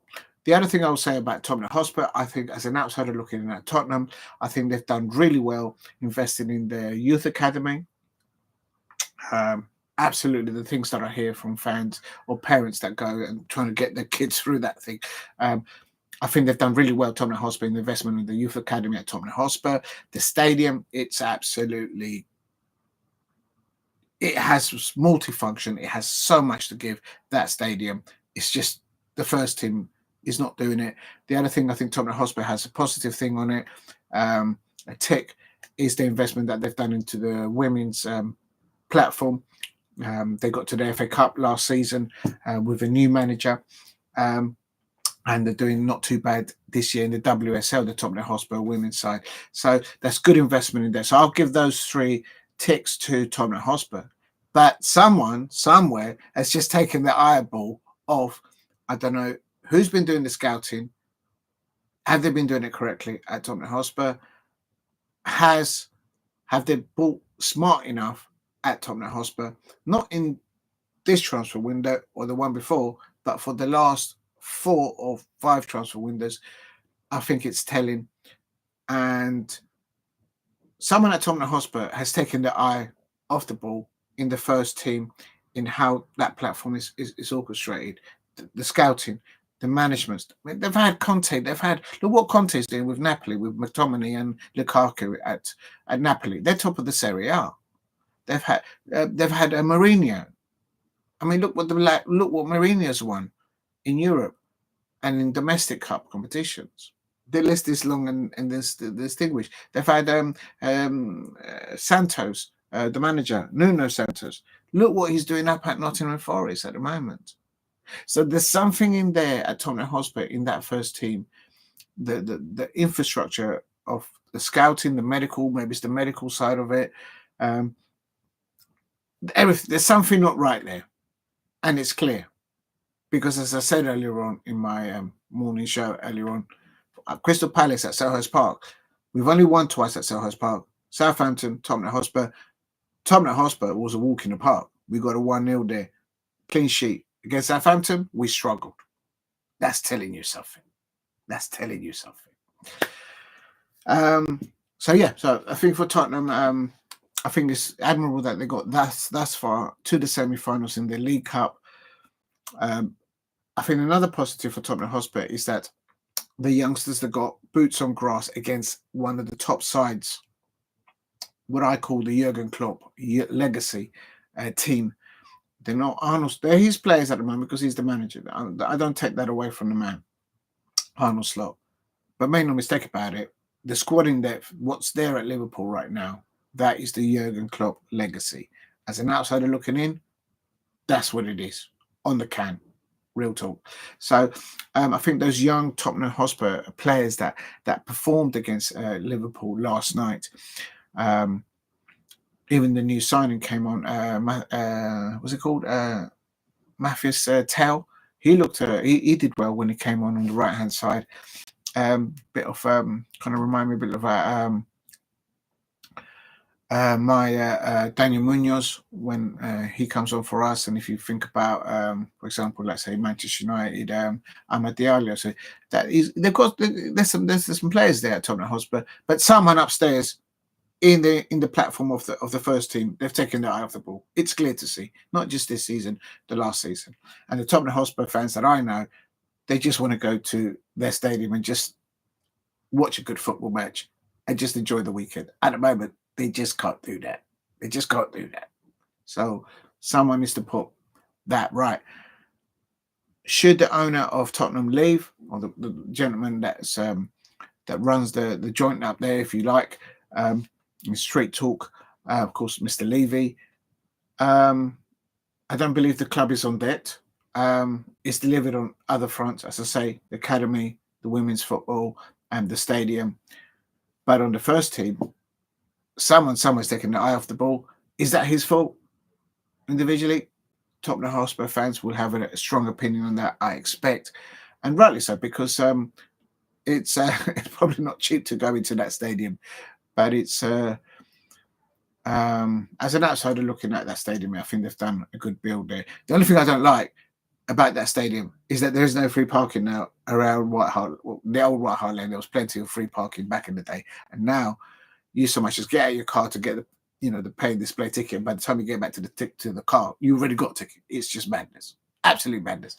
There is no free parking now up there. There's some good restaurants up there in North London, I have to say. Big up to United Centurists. I do graphics on Manchester. I do graphics on Manchester United, not for the club. Oh, okay. Zero consistent offer officiating the Premier League, a massive bias towards so-called bigger clubs. It does feel that way, but it always tends to feel that way when you are at the bottom, in the bottom table. So Manchester United fans, now you know how we feel at Crystal Palace when we're in the bottom of the table, and the decisions do go against you. But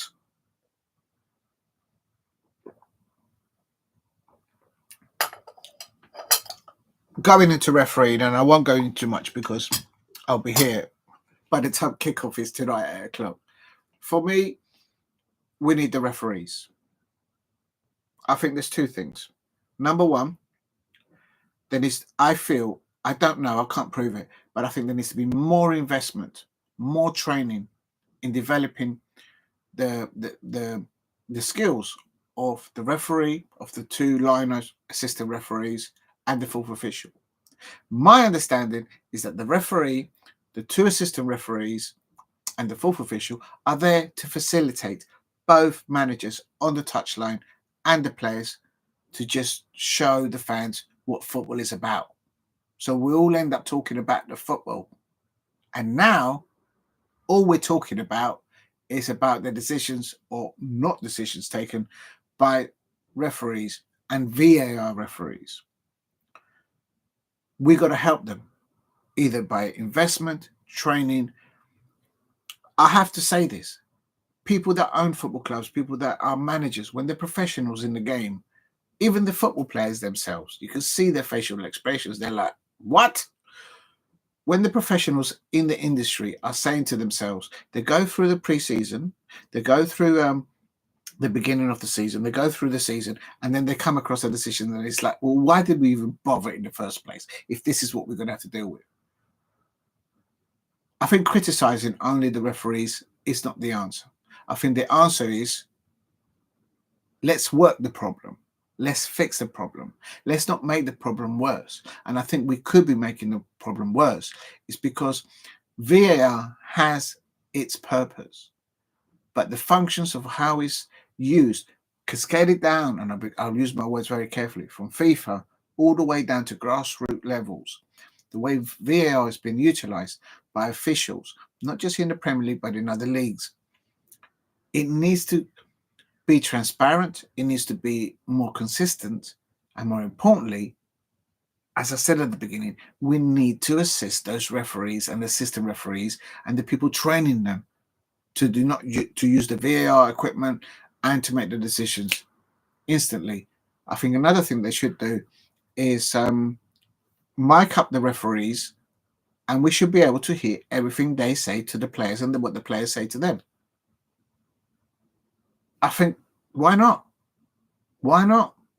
The technology is there. I mean, literally, the referees are going to have to be running around with battery packs, and I mean, the technology is now out there that they won't be weighed down by battery cells and whatnot. The technology is out there now for them to have very light microphone and connectivity at stadiums. So I think they should mic it up, and we could hear everything. And how can I put this? I get really upset at Selhurst Park when I see something in front of me and it's blatantly not right. I may not know the definitions of the relegation, of the rule within the FA, which page, which chapter, which article, in respect to what I'm actually seeing, that I know is wrongly been judged by the referee or the VAR referee. But if I can see it, and I'm not a professional in the game at any level, whether in coaching or I've never owned a football club, I've never bought a player, I've never sold a player, I've never played in professional football. But as a football fan, I can see the decision. And what sometimes gets me right up the hooter is I'm sitting next to, say, an elderly gentleman, and they happen to be an ex-referee from back in the day, and they're saying, that's wrong, he's got it wrong, she's got it wrong. And I'm going, if the ex-professionals that are retired from refereeing can see the blatant mistakes on the pitch, we need to work with the referees and assistant referees and get their levels up. When you go abroad on holiday or on business, and undoubtedly you get talking about football, don't you ever, you want to be able, people should be coming up to you saying to you, do you know what? I wish we had the referees that you have in the Premier League, in our league, in La Liga. When have you ever had that? As a Premier League football fan, if you've been abroad on holiday on business and you end up talking in Little Italy in New York City, and not because you're just there to have a glass of vino and see what's around to pick up, if you know, or be picked up, and someone comes up to you and they start talking about football, they will never come up to you and say, "Oh, I wish we had the referees that you have in the Premier League in the NFL, for example." You'll never have it. We need to invest. We need to work with the referees, and I just wonder if there is sufficient enough investment. If there sufficient enough common sense in the development of enhancing the refereeing decisions, not just on the match day at the pitch, but also in VAR. I think maybe that's what they need to look at, and I think the owners of football clubs, professional managers, I think also sponsors. I think maybe that's what the answer is. Bring in more sponsors, bring a sponsorship for the referees to enhance inward revenue, to facilitate funding, better experiences of development, of training and development for referees across, not just in the Premier League, but across the WSL, across all leagues. And perhaps that's maybe one aspect they should look at, is the referee should be sponsored.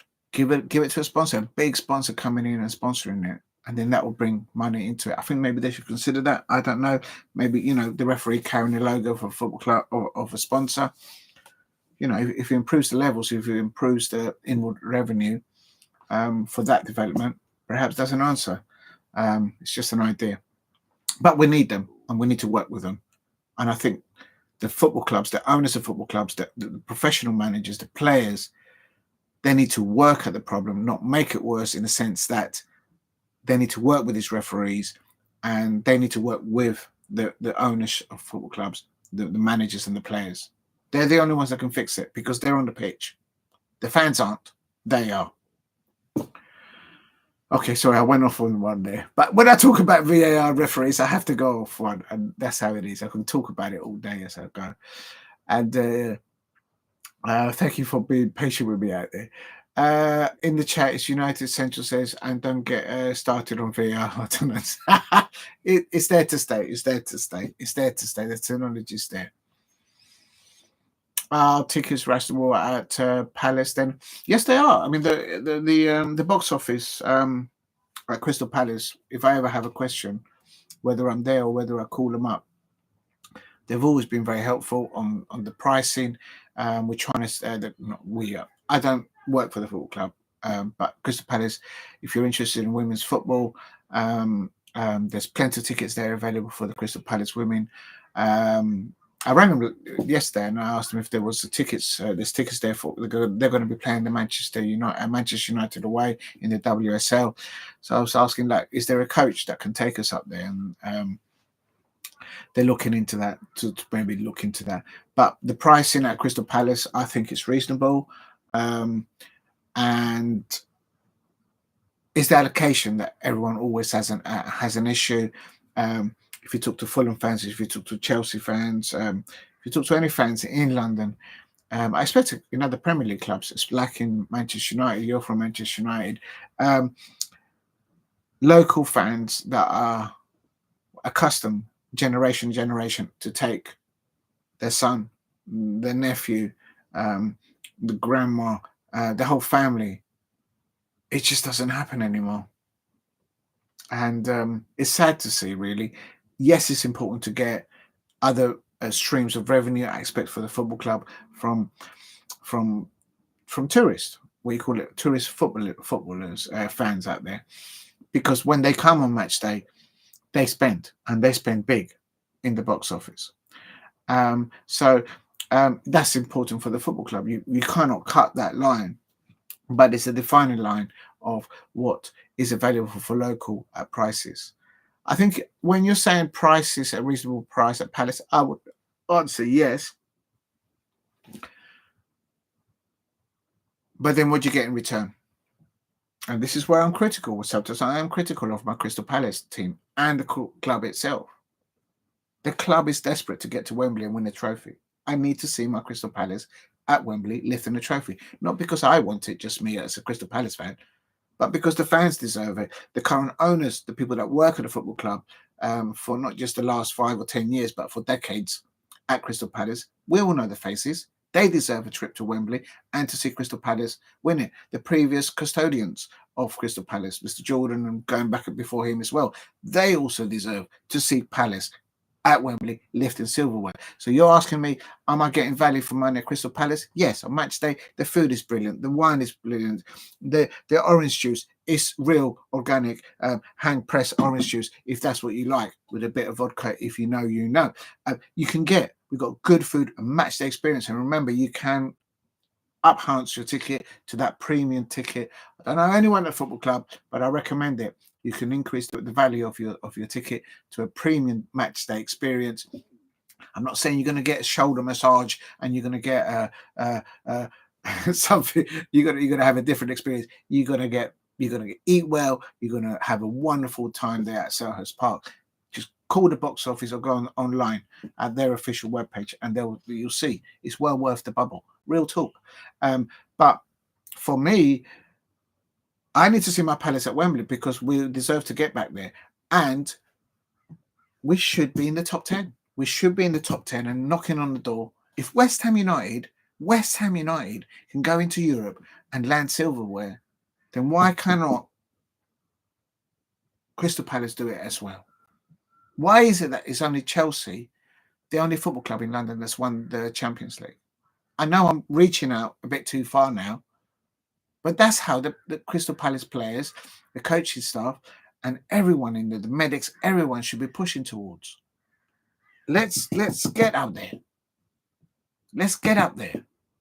And with the players that we've got before they get bought by Liverpool, before they get bought by Manchester City, by Arsenal, by Manchester United, but they're going to get bought. But let's get up there. So am I getting value for my thing?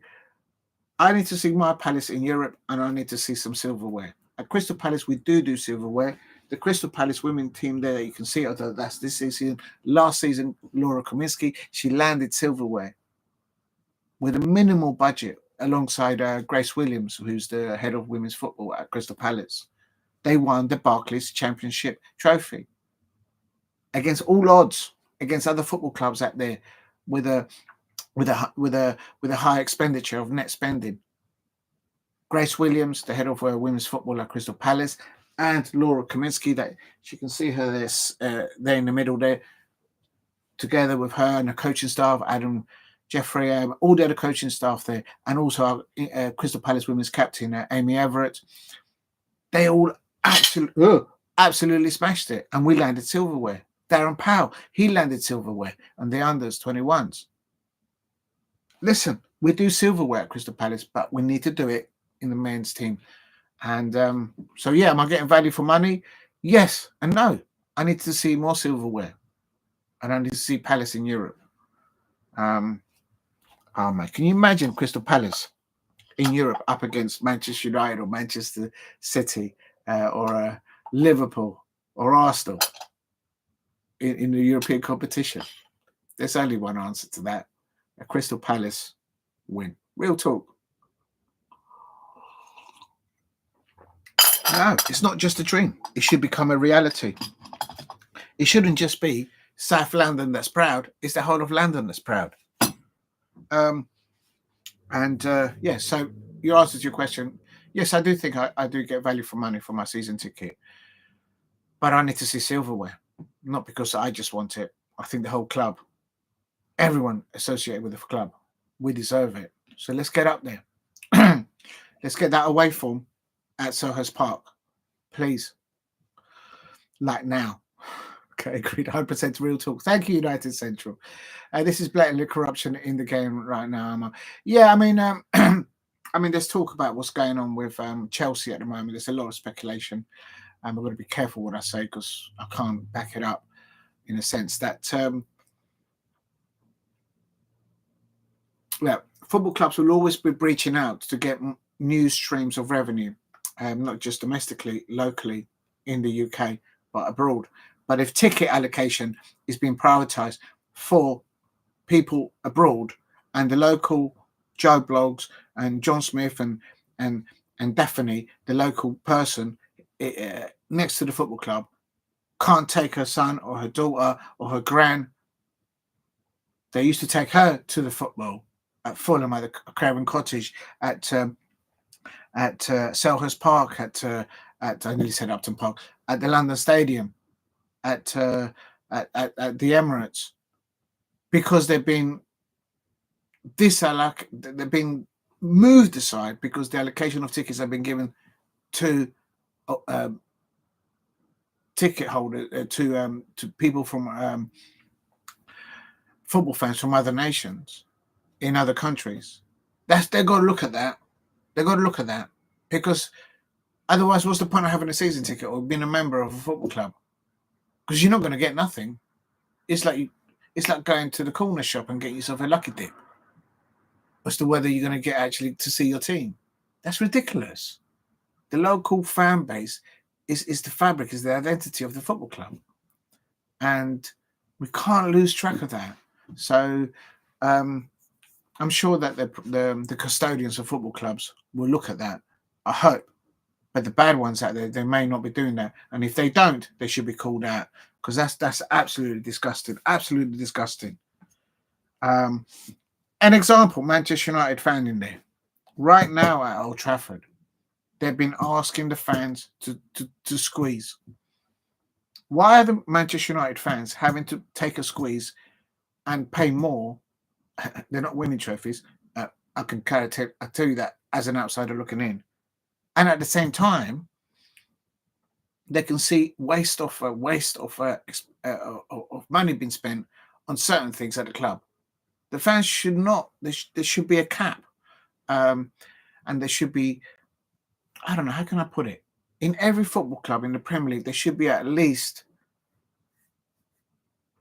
35%, maybe 40% of the seating capacity in that given stadium for that football club, it should be not for the touts, not for the ticket agencies abroad. Oh shit! Oh sorry. Not for them, but for the local community. And the only way I can think to do it is by your council tax bill. So if you have a local council tax bill together with your application for a particular season ticket, I don't know if that's permissible, I don't know if that's lawful, I don't know, but if you know what I mean, because it's just, last time I was at Craven Cottage, I was talking to some Fulham fans out there, and they are on their knees, the Fulham fans. They were taken to Craven Cottage by their grandparents, and now their grandchildren in this day and age, they can't even get a ticket themselves, let alone take their kids to go and watch Fulham at Craven Cottage. It's absolutely disgusting. They've got to look at that. It's absolutely disgusting. They've got to look. It's happening all over the shop. So that's what I say. I'll say the FA should look at it and say, look, every Premier League club, you've got to leave a quota, say, I don't know, 60, not 60, I think perhaps that's too much. You've got to, I've got to be careful here. I think too much control from the FA into how football clubs allocate their own ticket allocation is not probably a positive thing, but it should be a hint to the Premier League clubs. Look, between 35 and if you can 45%, can you allocate those seats and demonstrate publicly that they're going to local fans with learning difficulties, with disabilities, and local fans locally. And there's a lot of people of pensioners that go to the football on their own. They should also be prioritised because they've probably been going to Selhurst Park before even my balls have dropped, like literally. So let's prioritise them. Let's not give our ticket allocations to a ticketing agency abroad. And big up, yeah, okay. And that's what it is. So I'm going to thank you, United Central. Too many corporates being sold at United. You need to go online. They need to I think when I went up there, I had to scan it's called an e-ticket. For away fans, I think it's all e-tickets. If I'm not, I could be wrong because I don't know the actual facts on that. There are technologies out there to stop what you're suggesting, that too many tickets are basically going away and local fans can't get hold of them. It's literally like a jungle out there to try and get a ticket now, and it point systems. The clubs introduce something, but at my Crystal Palace, when I sometimes don't have a season ticket, and there has been years that I haven't. The box office at Crystal Palace have always been accommodating. They've always suggested when that allocation of tickets for non-members or non-season tickets can get a ticket. So I've always had help from the Crystal Palace box office, whether it's trying to get a ticket for the Crystal Palace men or the Crystal Palace women in the WSL, every single time. And sometimes you don't get one, and sometimes you do, but they've always been very helpful to me. I'm happy to say that publicly because it's the truth. I'm happy. I'm coming to watching the match. Watching Albania. Big up to you if you're going to go and watch England. I used to go to their old England stadium at the Twin Towers. I was sad to see them being demolished. I thought they could have re-erected them up and put them somewhere else. And it's I'm getting messages. And for me, have a great time in the new Wembley Stadium. It's beautiful. It's wonderful. I've been there. The last time I went there was when Patrick Vieira was the manager of Crystal Palace, and we got to the semi-finals against Jamie Chelsea. We couldn't play Conor Gallagher. on that occasion. But the Crystal Palace fans, we won on the day because we outsung the Chelsea fans at Wembley. We were victorious. We prevailed. But on the pitch, of course, the squad in depth of Jammy Chelsea, they won that semi-final. I think that was about 3 seasons ago. I think that was the season that we actually finished above Chelsea, if I'm not mistaken, in the Premier League. Hello? I have a one at Wembley. They set it up nice. Don't take any rucksacks. Don't take anything. Make sure you just go there and enjoy yourself. Yeah, enjoy yourself. That will be accrued. Friendlies or lease your ticket staff were really helpful. United is completely opposite. Oh, right. Yeah, but you guys have got a bigger. What's the capacity at Old Trafford? I don't know what mine is, but I'm sure it's not. My mouse has just died. I don't know what's just happened. Okay, 1 minute. So, all right, here we go. Now, I just want to find out because I don't know. What is the capacity at Old Trafford? 74,000, and they can't get tickets. Oh, come on! There's something not right going on there. You got 74,000 capacity and thereabouts. I mean, literally at Manchester United, the mice at Manchester United have a better chance of getting anywhere near the pitch to watch the players play football than, from what you're saying, some of the real Manchester United fans. I mean, the poor mice, they've got a broken television now. Yeah, I haven't forgotten you that. Manchester United fans. I wanted you lot to win against Brighton, and you let me down that day. And then the poor mice, the TV's broken for the mice. The mice can't even watch Danger Mouse or Inspector Gadget because the television is broken at Old Trafford. Unbelievable. 74,000. Oh, man, if we had that capacity at Selhurst Park, we'll fill it up. I can't wait for Crystal Palace to build a new stand and develop that. Apparently, they're going to develop that as the season goes on. So they're going to do it in stages. I think they're going to be using the same firm as what they did. Who is it that did it? Or they're using a reputable firm to build the main stand and not have any compromise on the day-to-day operation of the season. But I'm telling you, if Chief Parish and the owners at Crystal Palace, if they could build a stadium with anything on the circle of 74,000 like Old Trafford, we'll fill it up. Crystal Palace will fill that up.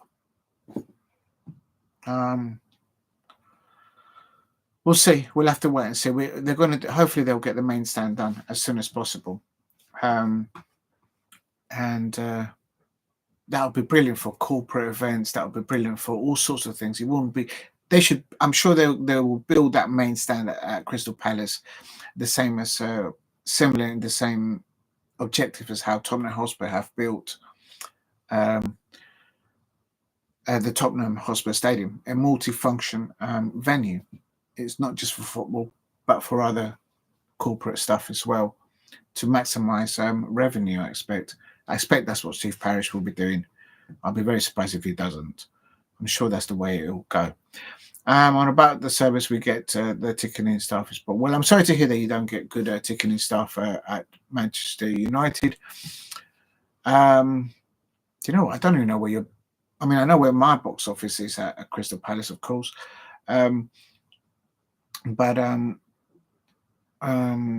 it's I don't know. I presume it's in your. I've never been in your club shop at Old Trafford. I've only been as an away fan. I've been stood in front, done the photograph, and then gone in before you can see the entrance to the Trafford Tunnel, and that's where the away fans go in.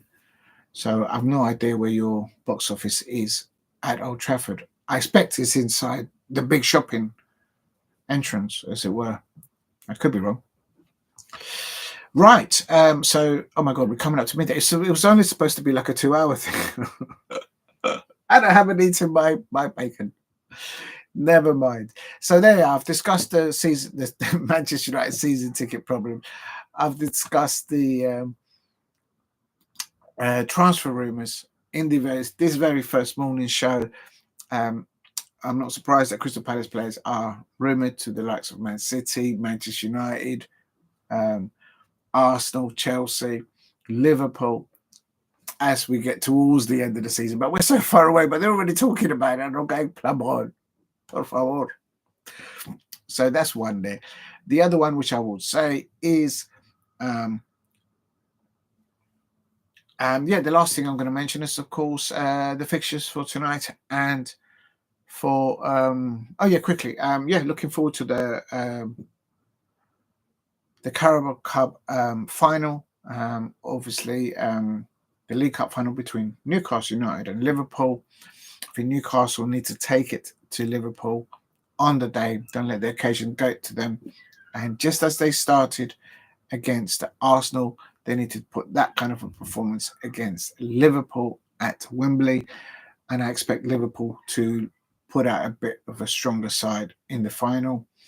A big test for Arnold Slot, because he's got the legacy of Jurgen Klopp there to roll out, to continue there. Yeah, apparently. Oh, this is another thing. Manchester. The Carabao Cup is in February. I think it's the 20. Here it is actually. That's good. That's a good question. It's just come up. Because I searched it yesterday. It's on March the 16th. So it's in the middle of March. The fixture of I think it's Aston Villa versus Liverpool or Newcastle United, which was on the 15th. That's going to have to be postponed, obviously, because on the Sunday they're having the final.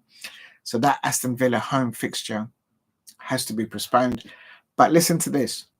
Of course, we know the final is between Newcastle United versus Liverpool on March the 16th. At the end of February, the last fixture, I think it's the 26th of February, in the Premier League, it is Liverpool at Anfield versus Newcastle. That's less than, just under 2 weeks, or just 2 weeks before the final.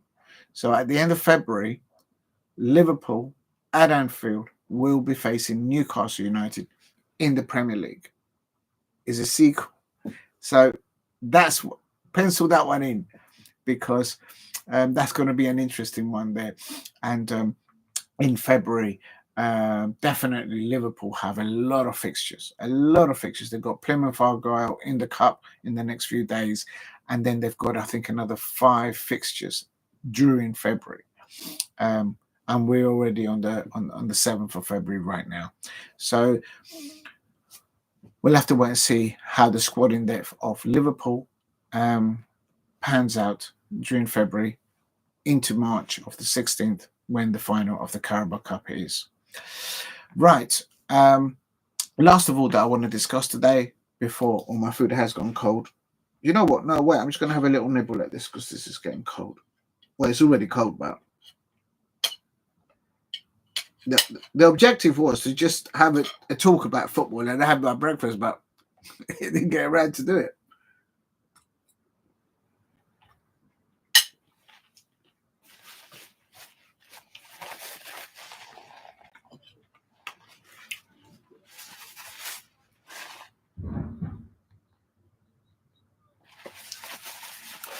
Right.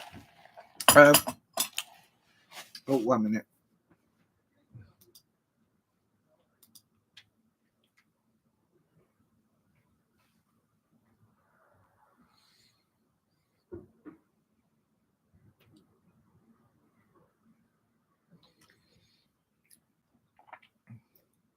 Yeah, it's all breaking news at the moment. A lot of Chelsea fans are discussing the ticketing situation at Chelsea. And it's scandalous. I don't know much about that situation at Chelsea, but the last time I was speaking to a fan from that neck of the woods, but it was a Fulham fan. And they just literally giving up. Fulham fans trying to get home tickets to take their family. They just can't take their families. And it's just scandalous. I think it's so sad that local families of people that live locally next to the football club, they can't get tickets to take. I mean, the days of taking like 3 or 4 people, 5 people to a match, it's for the birds. And it's all breaking. Everyone is talking about what's happening with Chelsea with the tickets situation. And I think that will probably be something that is maybe a situation at other Premier League clubs as well. And maybe not just in the Premier League, but in other sports as well. And by all means, clubs need to maximize revenue and enhance the balance sheet, if you like. But at what cost? Come on, man. Don't take the Michael out of the football fans. That's what I say. How do I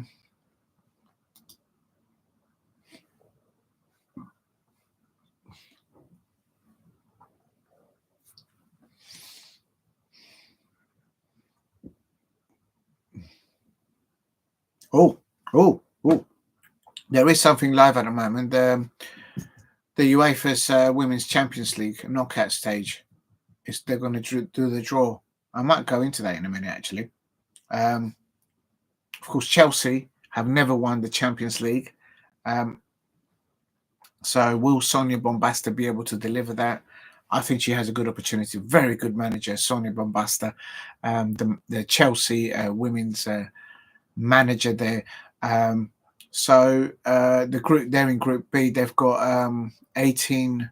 They've played 18. They're on 13 points. Real Madrid.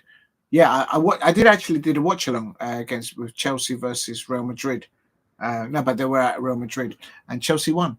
They had a difficult first half, but in the second half, Chelsea absolutely bossed it there, and they won away at Real Madrid. So it is what it is. Right, now I'm going to go into the last bit of the morning show, which was going into the afternoon. This is so badly organised. It was supposed to be like, I thought, just do about an hour. Have my breakfast as I'm talking about football. And completely, please help me get to 5 likes. If you're new to the channel, please subscribe at Diego C. Palace. The last thing that I'm going to be talking about in this morning show, my very first morning show, is actually I'll finish it off around 12 o'clock. Is of course the fixture tonight is the FA Cup round, and actually while I'm here, I might as well just do the my predictions. If you're new to the channel, please help me get to 5 likes, and if you can, please help me get to 2,000 subscribers. I'm trying to get there, and slowly and steady, with the help of everybody out there, I'm getting this. So thank you very much, everyone out there, for your help. Where's my little cloth to clean this? Oh, I left it in there. I can't use a tissue. The tissue will damage the glass. Just a second. I'm going to go into the predictions for tonight's fixture of the FA Cup, which is, of course, at Old Trafford. Manchester United versus Leicester City. And just bear with me. Oh, that's even worse. Oh, I hate doing it without the proper cloth.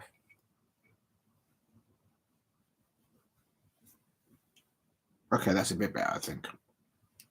Oh, there you are. I can see you now.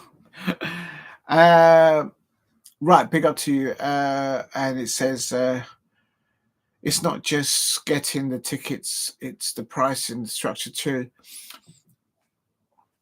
Oh, you hit it on the nail. I think the FA here has a role to play, not to tell or direct the football clubs what they should do with their own ticket allocations. So I think that could be a grey area that just leave it to the football clubs to sort it out. But what they should do is they should send out like a template or an action plan, a suggestive action plan that has been worked on, not just by the FA, but with communication, with ticketing agencies, with because they're involved, with the technology that's about, of course. Also, with the custodians of football clubs, the owners of football clubs, with inputs about from professionals in the game. Perhaps maybe even the managers as well, to say, look, this is the experience that we need to get, bums on seats, and this is the type of fans that we need. And the FA should send that out. And my suggestion is about 35, maybe going up towards 45% of any ticketing allocation in any Premier League club should be for home fans that can prove that they live locally, if that makes sense. But maybe that's easier said than done. I don't know. But I don't think the FA should control that, because the football club should be their prerogative how they operate their ticket allocation for their venue. It is their venue after all. Right, quickly. So we have fixtures: Manchester United versus Leicester City, and tomorrow, oh my God, there's loads of fixtures in the FA Cup. And if I'm not mistaken, oh good, there isn't. And then on Sunday,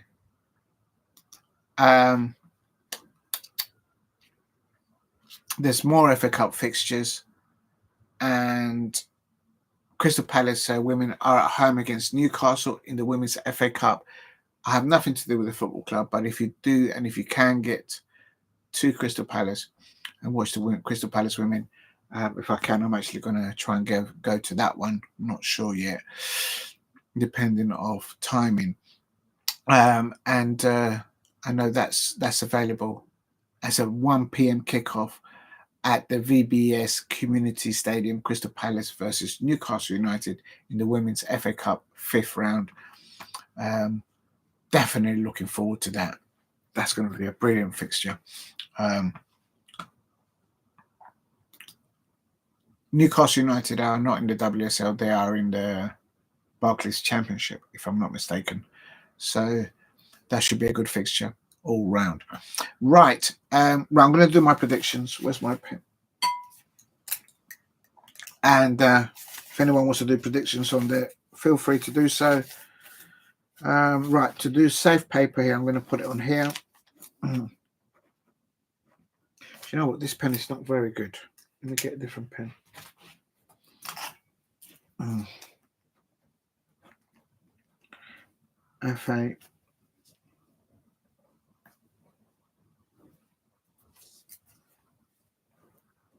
FA Cup, and today's the 7th, 2025, and today's fixture, is there only one today? I think there's only one today. So Friday, Manchester United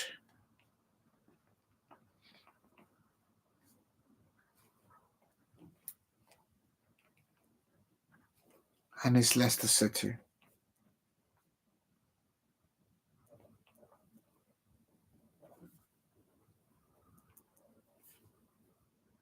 What time is the kickoff? 8 p.m. Oh my God, it's going to be 8 p.m. in a minute if I don't hurry up. Right, these are my predictions for the FA Cup today, and Manchester United versus Leicester City.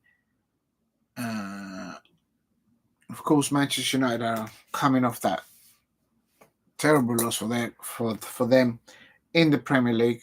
They lost 2-0 against Crystal Palace at Old Trafford, and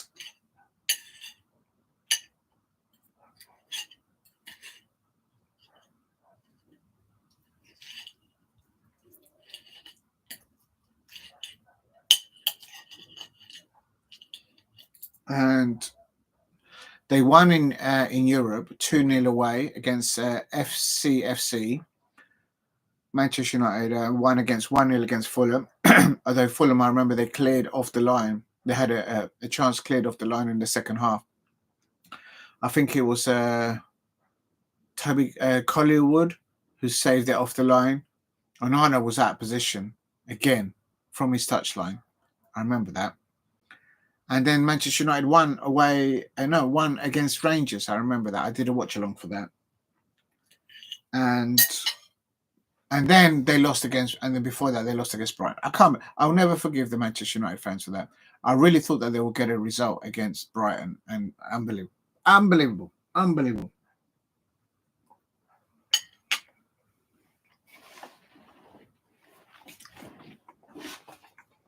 Oh, 1 minute.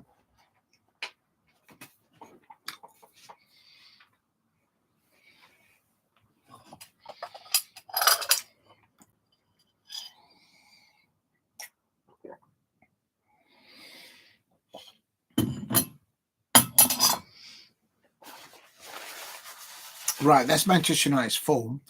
Now, Leicester City is not so good, I suppose. Leicester City are 4-0 up. 4-0 down against Everton. Oh, yeah, that's the one where they conceded 2 goals within 5 minutes. That's what Ruud van Nistelrooy. I recommend, if there's any Manchester United fans out there, go to the official YouTube channel on YouTube for Leicester City, and you will see Ruud van Nistelrooy's pre-match interview. He'd done it yesterday. Well recommended. I did it because obviously I'm talking about it today. I've actually spoken of what Ruud van Nistelrooy spoke about earlier on.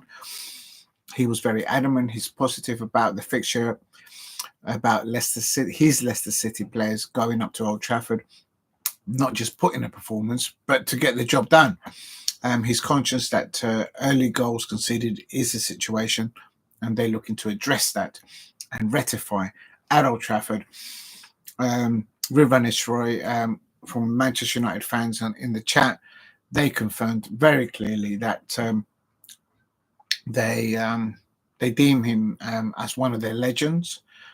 Of course, I can't define that because I know a little bit about Manchester United, but what not other legends. You'll have to talk Manchester United fans on that. But clearly, Ruud van Nistelrooy has previously made more than an impact. He's deemed as one of their legends at the football club, so he's well respected.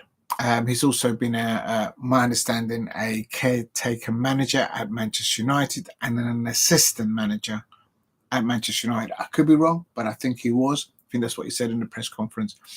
So he, no doubt, Ruud van Nistelrooy understands the fabric, the identity of Manchester United. Are they there where he used to be back at Manchester United? Of course not. Manchester United are not winning the honours that when Ruud van Nistelrooy was playing for Sir Alex Ferguson. They're not there yet at the moment. So he'll be conscious of those two things, I expect. Leicester City won away at Tottenham Hotspur 2-1. So that was a very good performance. That's when Jamie Vardy scored, I'm pretty sure. And I predicted that fixture correctly. If you go back for the watch along for that one, I actually predicted that one correctly there. Then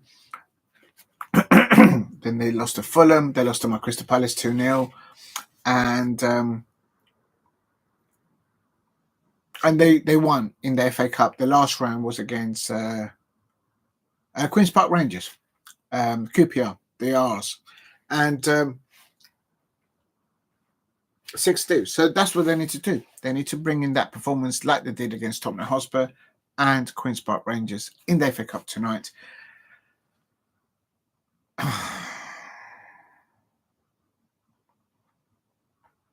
I always think that whenever Manchester United lose a game, the next match they go out there with a point to prove their players.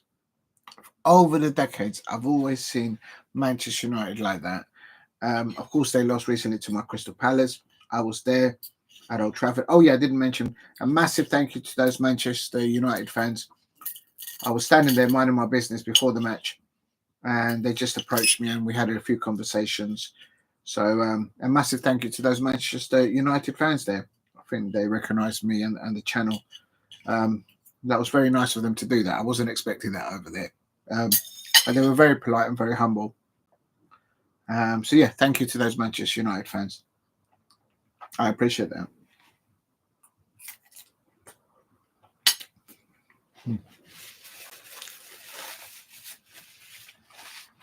Mm.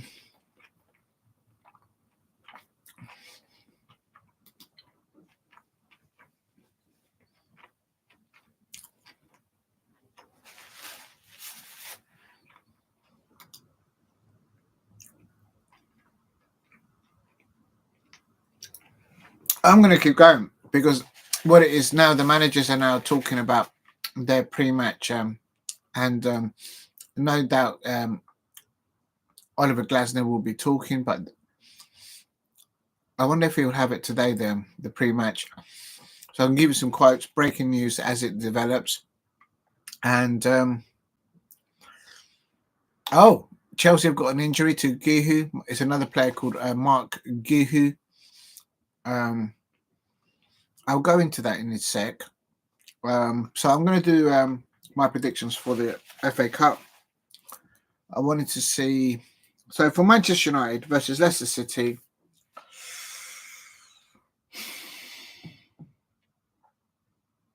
has Manchester United got a Champions League fixture midweek? Because I think that comes into it. How do I do that? How do I find that out? I have no idea. Oh, you haven't? Oh, okay. All right, then I won't bother looking for it.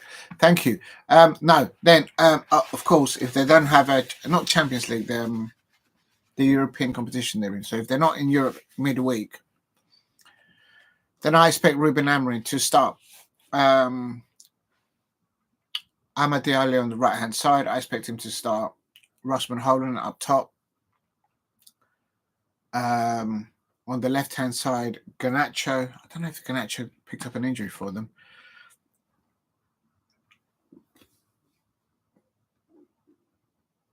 Who'd you go in the midfield? I think you should start Kobe Mainoo alongside Bruno Fernandes again, like he did.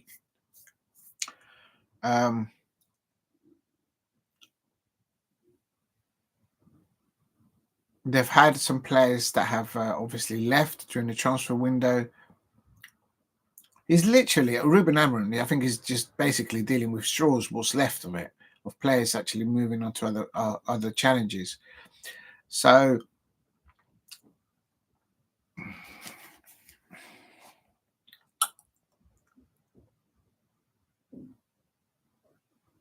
I think it's going to go penalties. I can't call it. It's not because I want to sit on the fence on this one. I normally, after I know, I've seen like the Manchester Uniteds, the Chelseas, the Liverpools, if they go through a bad result, the next match, they go out there to prove a point. So I'm going for Manchester United 1, Leicester City 1, and I don't know who's going to win the penalties.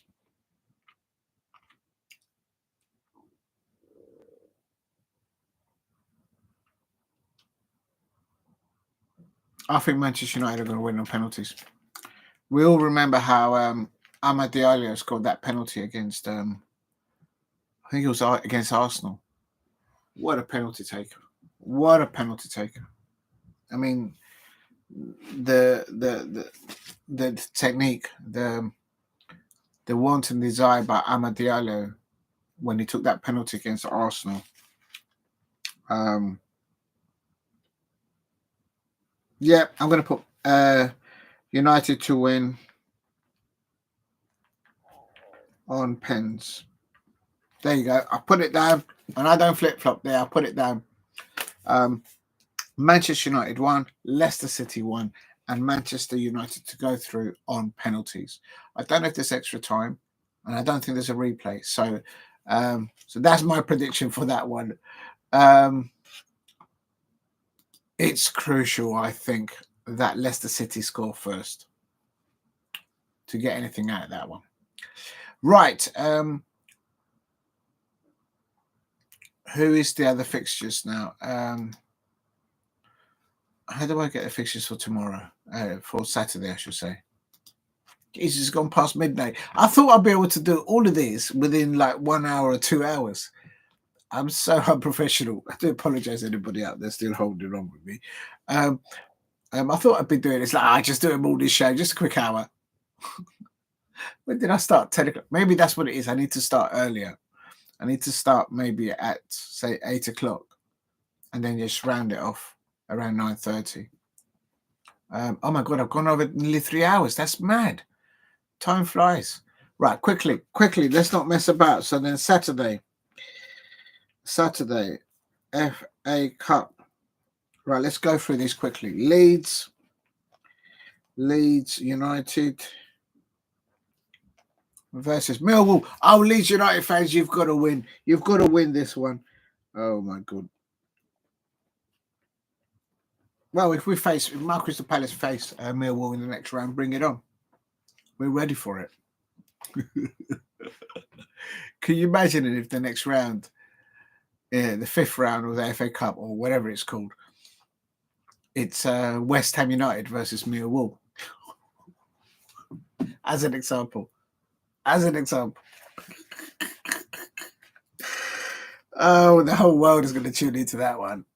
I'll tell you that much. Leyton Orient. I just spelled Leyton Orient versus Manchester City. Sorry, got a bit of a little scratch there. Actually, I've been to Leyton Orient Stadium. That is where the Tottenham Hotspur women play their home fixtures. And I was there for the very first Crystal Palace women's WSL fixture against Tottenham Hotspur women. The Crystal Palace women lost 4-0, but I was so proud of Laura Kaminsky, the Crystal Palace women's manager, on the day, and also Amy Everett, the Crystal Palace women's captain, leading their team out for the first time in the WSL after those glorious and absolutely celebrations the season before when they picked up the championship trophy at Selhurst Park against Sunderland at the end of the season. Absolute scenes that day. So I was very proud to see, as a Crystal Palace fan, Laura Kaminsky and her captain, Amy Everett, lead their side out into the beginning of the WSL. I was there and absolutely had a wonderful time there. Big up to the Tottenham Hotspur staff there that hosted the Crystal Palace away fans. I had a wonderful day that day. Okay, we lost 4-0, but it was a bit of emotional just to see the manager and her players out there for the first time in the WSL. Absolute buzzing, still buzzing from it. So that's the Leyton Orient Stadium. I might go there. That's a 12:15 kickoff. 12:15. 12. I'm old school. I write down everything on a piece of paper with a pencil or with a pen, just like Jose Mourinho, like Benitez, Jurgen Klopp. That's how you do it. You don't need tablets. That's how you do your football. Real talk. Okay, let's stay on subject. Leyton Man City. Right, quickly. What should I do? Should I write them down first or all right, whatever. Leeds United versus Millwall. I'm going Leeds United 2. Millwall 0 point. 0 point. 0. Nada. 0. Night. Nothing. Millwall not to get anything. Not even a little crumb. Real talk. Leeds United fans, don't let me down.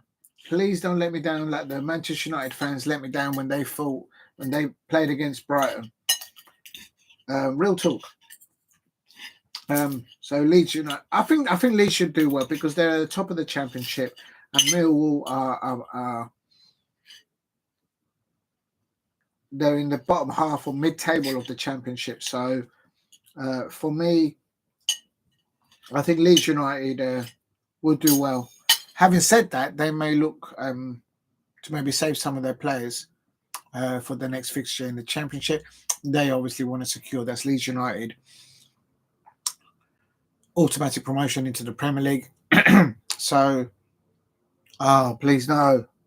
I need Millwall out of the cup. Get out of my pub. Get out of my club.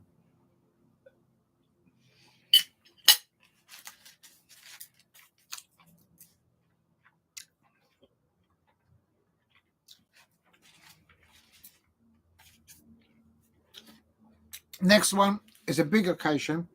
Leyton Orient versus Manchester City. 12:15 kickoff. I'm going for Leyton Orient 1, Manchester City 3. I think it'll be a valiant effort for Leyton Orient. It's imperative if they can at all get to half time 0-0 and in the second half score first. But I'm sorry, just Manchester City scored in depth in respective to the levels of Leyton Orient. It's just different levels. So yeah, I'm going for a City away win. Of course, they're in the FA Cup 4th round. But I think it'd be good to see if the Leyton Orient players can just get a goal for their fans against Manchester City. Surely Man City won't drop won't go to penalties. They won't lose on penalties. Surely not. I don't think we're going to get a shock there. So I'm going Leyton Orient 1, Manchester City 3.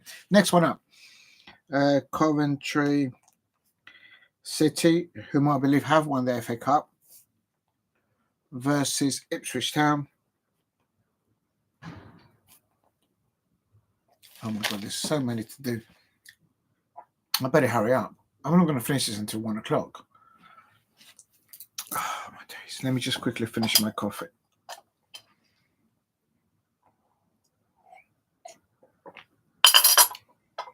You have to put the sugar at the bottom.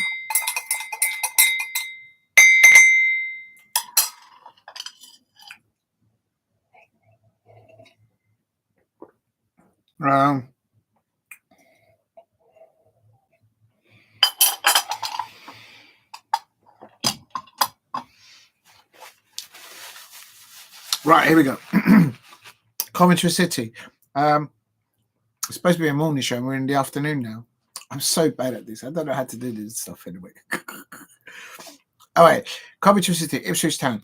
Where is Coventry City in the league, if anything? How do I find that out?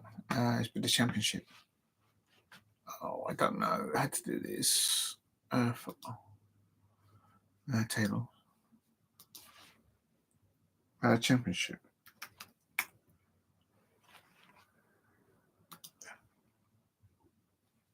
Right, where's Coventry? Actually, I'm going to leave this page open so then I can see it. Coventry, they're mid-table, they're 11th. They've lost the last match, but before that, they won 4 on a bounce. Okay, so that's telling you something.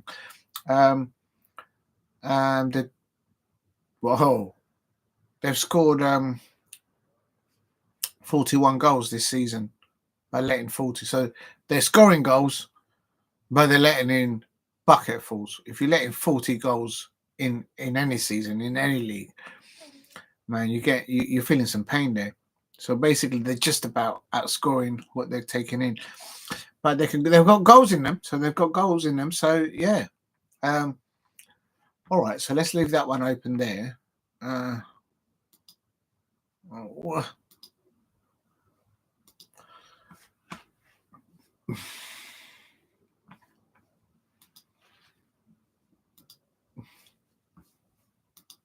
Right, back to it. Coventry City, Ipswich Town. I know where Ipswich Town are in the Premier League. Oh, I'm going to do an upset here. I'm going to do Coventry City 1, Ipswich Town 0. There you go. Because Coventry City have got goals in them. They might have lost the last game in the Premier in the Championship, but before that they won 4 on the bounce, and they've scored over 40 goals this season. So there's goals in them. Right, next one up. Preston North End. Who are they playing? Wycombe Wanderers. You spell Wycombe Wanderers. Where's Wycombe Wanderers? What are they in the Championship? I have no idea. Oh my God, this is going to take forever. Okay. I'm wondering if maybe I should have done a news stream for the FA Cup. Maybe I think that's what the professionals do out there. I don't know. I think what I should have done is should have just done the morning show and then do predictions for the FA Cup, a different show. I don't know if that's what I should have done or not. You live and learn, I suppose. But anyway, this is going to turn into a day show of football. By the time I finish, the FA Cup will be finished. Like, literally. Preston North End. Oh, my days. Please keep hitting the likes. Help me get to 5 likes if there's anybody out. There's probably nobody out there. Don't blame them. Probably go for their lunch. Preston North End versus Wycombe Wanderers. Let's have a quick look to see Wycombe Wanderers are in the Championship. I don't think they are. It doesn't sound like they would be.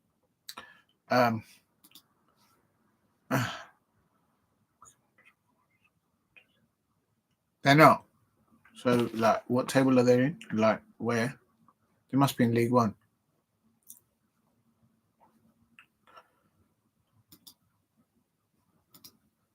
Okay, so go there.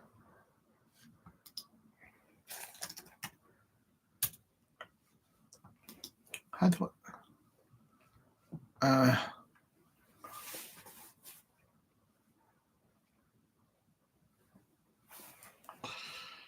Okay, so sport. Here we go. Just bear with me, people. This might take longer than usual, but it's the only way to learn about the football clubs because I just don't know. What do you call it? It'll be League One, then. Isn't it? League One. Why is that going in the Premier League? That's not League One. That's the Premier League.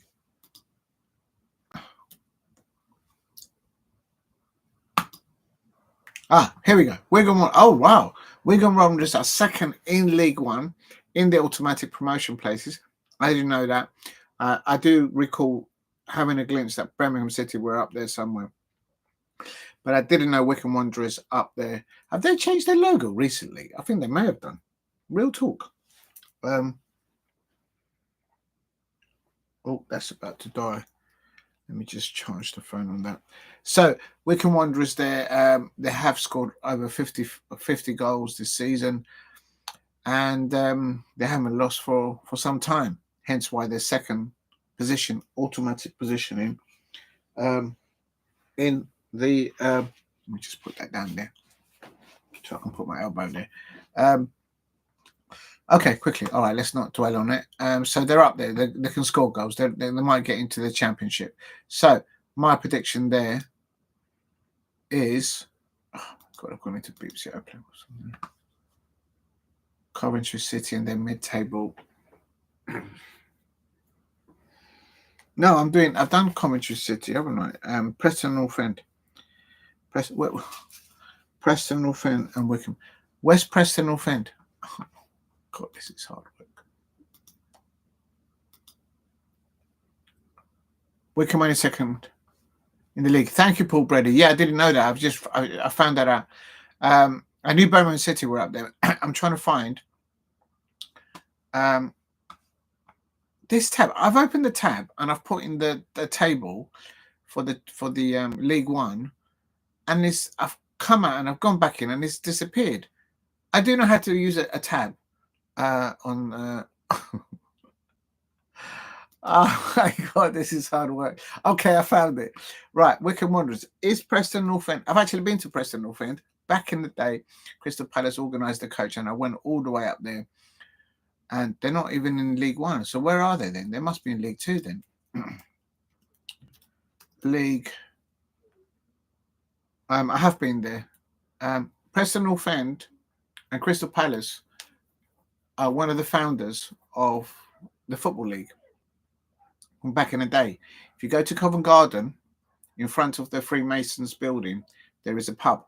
Actually, there's a few pubs around there, well recommended ones, actually, and it's where it all started. Really, it's on Long Acre Lane, and the pubs are just in front of the Freemasons building, and well recommended. Food is lovely there, and you get lovely wine there as well.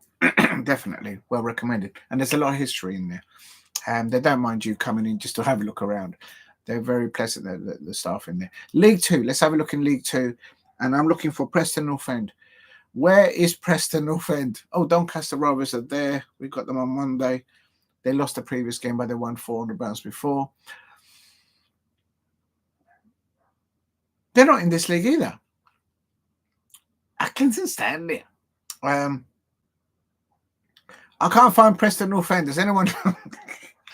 Oh my god! I'm gonna listen. By the time I do these fixtures, the FA Cup, like literally, this round will be over. I'm trying to find where. Let me just say, is Preston North End in the Championship? Oh yes, they are. I'm such a dipstick. They're below Millwall. Well, literally anything below or where Millwall is, basically, is where it is, isn't it? Do you know what I mean? Real talk. I mean, I'm looking for Preston North End in League Two, and they're right there in the Championship below Millwall. Absolute numpty. Okay, now I know. So Preston North End versus of the Championship versus Wycombe Wanderers of League One, and they're second up there, just below Birmingham.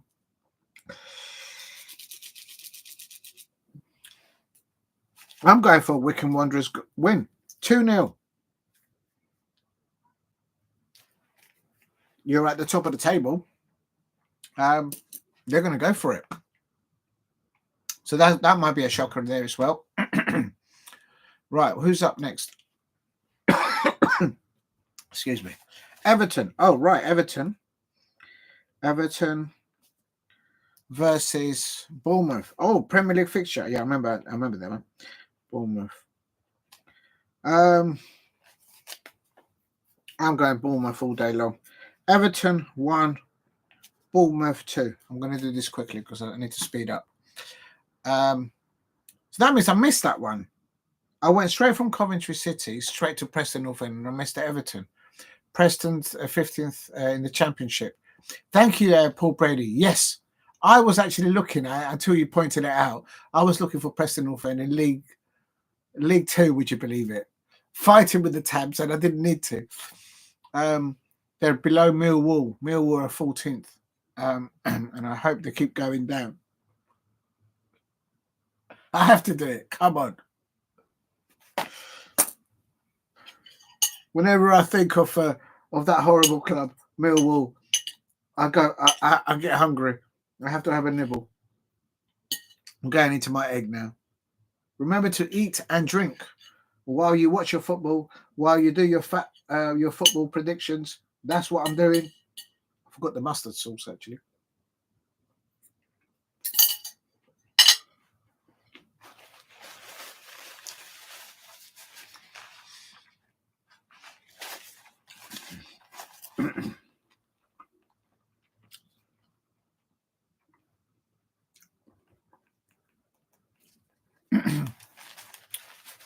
Right, that's Southampton. Cheers to everyone. Please help me get to... Oh, wow. Thank you for getting me to 5 likes. That's amazing. We get to 5 likes. That's madness. If you can help me get to 10 likes, I suppose, that would be wonderful. Thank you very much. And please subscribe at Diego C. Palace if you're new. Right, the next one. So I'm going Everton 1, Bournemouth 2. That's my prediction.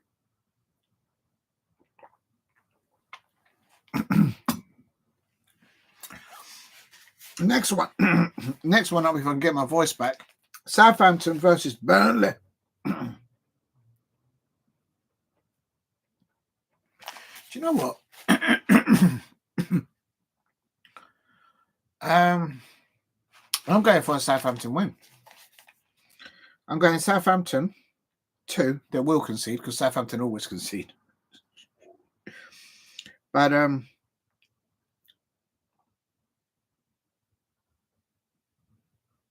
yeah, I'm going Southampton 2, Burnley 1.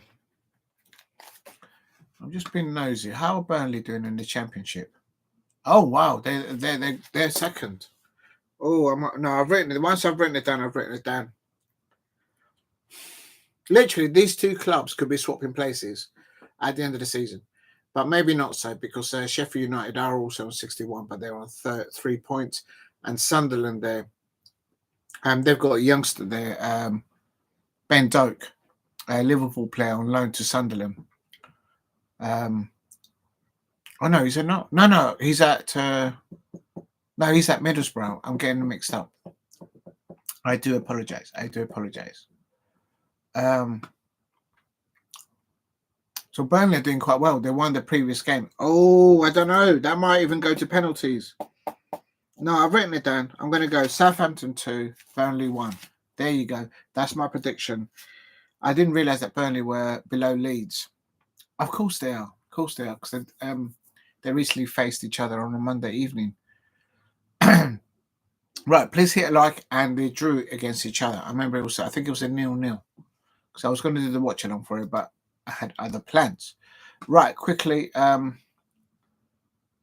lost the schedule. Where's it gone? There it is. Right, so Southampton 2, Burnley 1. What's next? Stoke City. I've been to Stoke City just once. Stoke. I think for that one, actually, I drove there back in the day. Versus the Bluebirds of Cardiff City. Do you remember when Cardiff City got those new owners and they wanted to change because they're Bluebirds, but they want the new owners of Cardiff City, they wanted to change them into red, change the colour of the club. When they were at Union Park back in the day, the Cardiff City fans, they were like, absolutely that. No, you're not coming to buy our club and change the colour. We are Bluebirds, and that's it. Piss off. Get out of my pub. Get out of my club. The Cardiff City fans, they were not happy with that at the time, I remember. Stoke City. I'm actually going to go into it because I can't remember the name. Oh, it's called the Bet 365 Stadium. What was it called before, Stoke City? The home stadium there. I know I've been there before. I can't remember what it was called before. It was named by the sponsor. Quickly, where is Stoke City? I know Cardiff are in the championship. Why they? See, look, these tabs are just doing a madness, absolute madness. Why has it disappeared? I don't know. All right, let me just move that there. So that is the table. Oh, okay, I know what's happening. So let's quickly go. Championship. Right, it's Stoke City and Cardiff. Are they both in there? I know Cardiff are in the championship, and they're trying to get out of the bottom half of the table. Oh, they're above each other. Oh my God.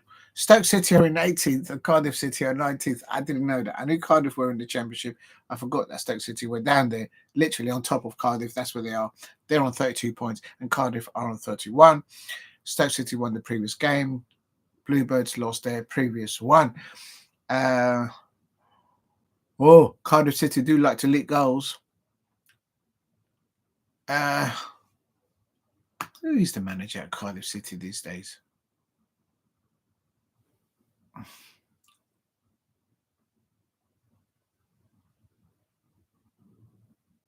All right, I don't know. I'll find out. Oh my God, they lost 7-0 to Leeds. Ouch.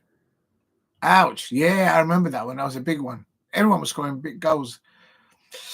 Oh, so they're licking their wounds at the moment, Cardiff City, against that. That goal difference didn't help them much. That's probably why they've gone below Stoke City. No, it's on points actually. Where is it? Oh, I'm going Stoke City 1, Cardiff 0. The pain continues for the Bluebirds. Sorry, Bluebirds. Oh my days. I'm only saying that because Stoke City won the previous game and Cardiff City lost 7-0 to Leeds. I mean, that's a hard one to take. That's a hard one, especially from Leeds. I mean, my crystal palace. I hope for that Leeds get promoted. We always get 6 points off Leeds. Real talk at my Selhurst Park. Right, who's up next? Wigan Athletic.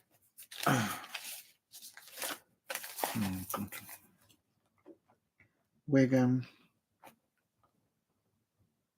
It is Athletic. Who they're playing? Fulham. Of course, Wigan Athletic. I think they've won the FA Cup. With Ben Watson, he scored the winning goal for Ben. Ben Watson came through the Crystal Palace Academy. I remember watching Ben Watson Gareth Williams, Wayne Routledge, all coming through, the youngsters at Crystal Palace back in the day, playing at Dulwich Hamlet football stadium there in Dulwich, and having Simon Jordan and his brother sitting behind me, rabbiting on. Simon Jordan does like to talk. I can tell you that. I can write a book about the things that I heard him talk about. Real talk. I think I should do. I could stop doing all this stuff, earn more money from it. Real talk. Big up to Simon Jordan out there on TalkSport. And Wigan Athletic versus Fulham.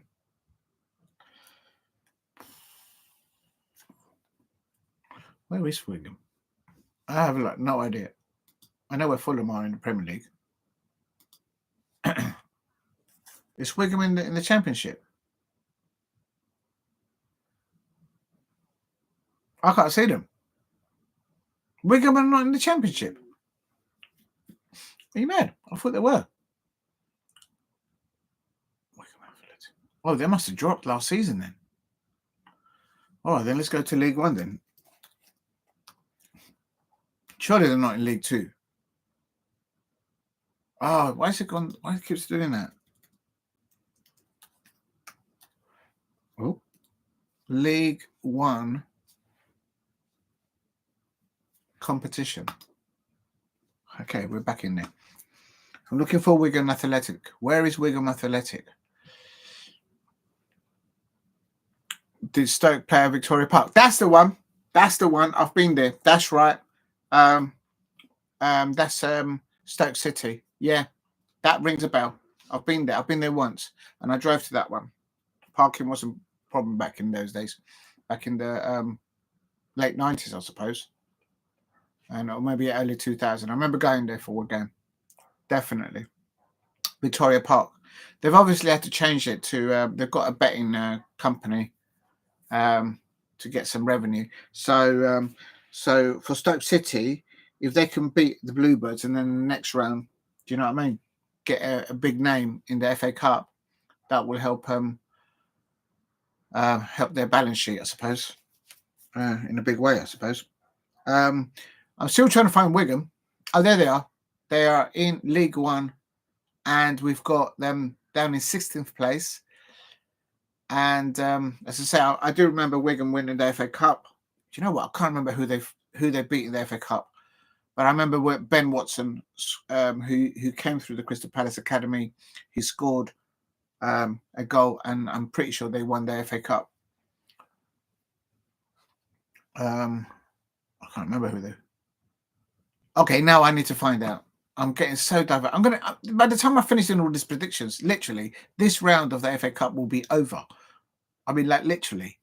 OMG. Right, I need to find that because now it's in my brain. Wigan FA Cup win.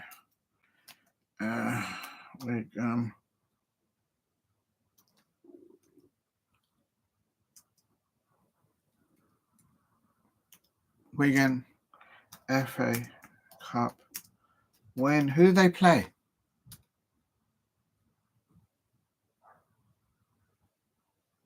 Wigan Athletic defeated Manchester City in the 6th round of.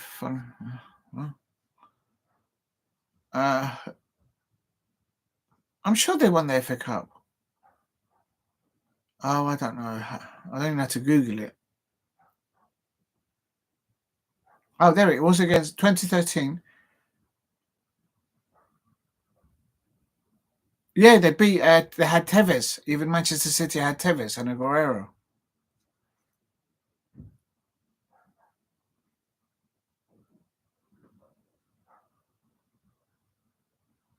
There it is in 2013.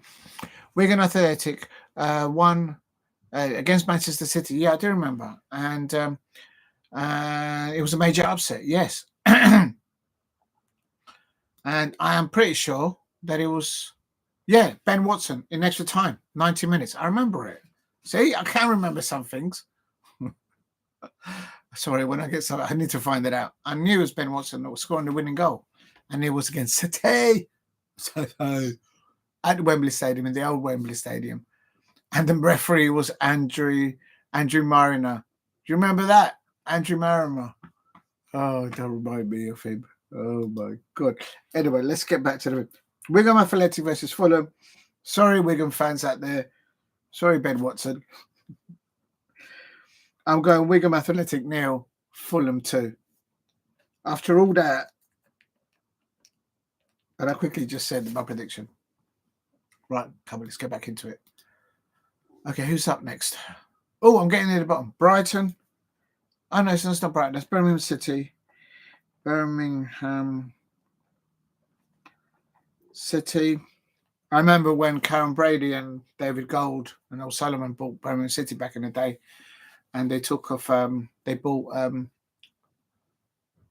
I think it was Clinton Morrison and somebody else off Simon Jordan, and there was absolute scenes because there was always a duel between Simon Jordan and O'Sullivan and the late Goldberg, I believe that's his surname, and of course.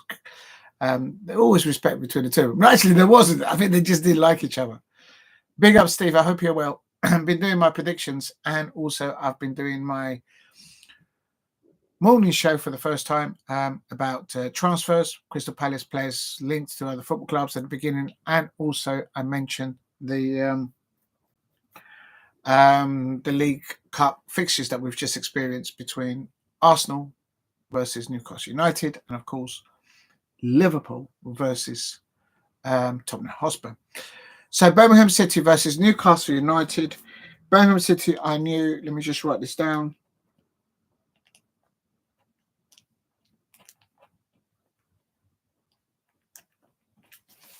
I always write things down, so the old-fashioned way. Birmingham City, they are. We discovered that earlier on. They are top of League One, about to go into the Championship. So they're doing well. But Newcastle United, we all saw what they did to the Arsenal. We all know what they did. And big up to Steve, he says, Manchester United, Leicester today. Yes, I've spoken about that. And Argyle versus Hibs. I'm not going to predict Hibs. Every time I predict the Hibs prediction, they always lose. So, they're also in a cup competition. It's not the Scottish Premiership. Yes, I may do a prediction for that in a moment as well. I think there's only one match in that till today. Steve RC says, I remember Aston Villa versus Birmingham game was good in the top league back in the day. Yeah, that rivalry there. I think this close rivalry there, of course, between Aston Villa fans and the Birmingham fans, and also Wolverhampton Wanderers fans. I think those three clubs, they're quite close to each other. And to say that there's banter between them is putting it very mildly. I don't think they like each other very much, especially Villa versus Birmingham. Oh. Right, Birmingham City versus Newcastle United. Now I have to ask the big question. Toonami, I know you're going to fill up Trafalgar Square again. I know you're going to take over that famous pub on the Euston Road by Baker Street before you go down the A40 to your FA Cup final against Liverpool. Can Newcastle United and Eddie Howe not just land one silverware, but two? Can he do it? Has he got the mustard to do it? I think he can. I think Eddie Howe has got the mustard to do it. I think he has got the cojones. If you can avoid injury to Alexander Isak and other crucial players, Guimaraes and all that, and Tonelli, it's vital that Eddie Howe keeps injury-free Alexander Isak, Tonelli, or however you pronounce it, and Bruno Grimalnes. I'm going Birmingham City 1, Newcastle United 3. And that will be a reconfirmation. That's why I think Eddie Howe should be the England manager right now. Not because I want him to leave Newcastle United. I'm not into all that sort of jazz sort of thing. Pound for pound, Eddie Howe is the best England manager that we've got, and he should be in the FA, getting the England side to the FA Cup, to the World Cup final, to the European final, and landing those trophies. I don't like the fact that the FA have chosen Tuchel. I'm against that. I'm against that. I'm not saying anymore because I won't finish these predictions. But I know Newcastle, they gave him a new contract, and then Amanda left Newcastle, so the FA couldn't afford to get Eddie Howe. If they did buy him out of that contract, they would have had to take financial cuttings in other platforms across the FA, across the board, literally. But that's not the point. Eddie Howe or I would say Graham Potter should be the England managers, one of those two. Don't know why they've gone for Tuchel. Not happy with that. Not happy with that. I'm still moaning about it. Right. 8 p.m. kickoff tomorrow.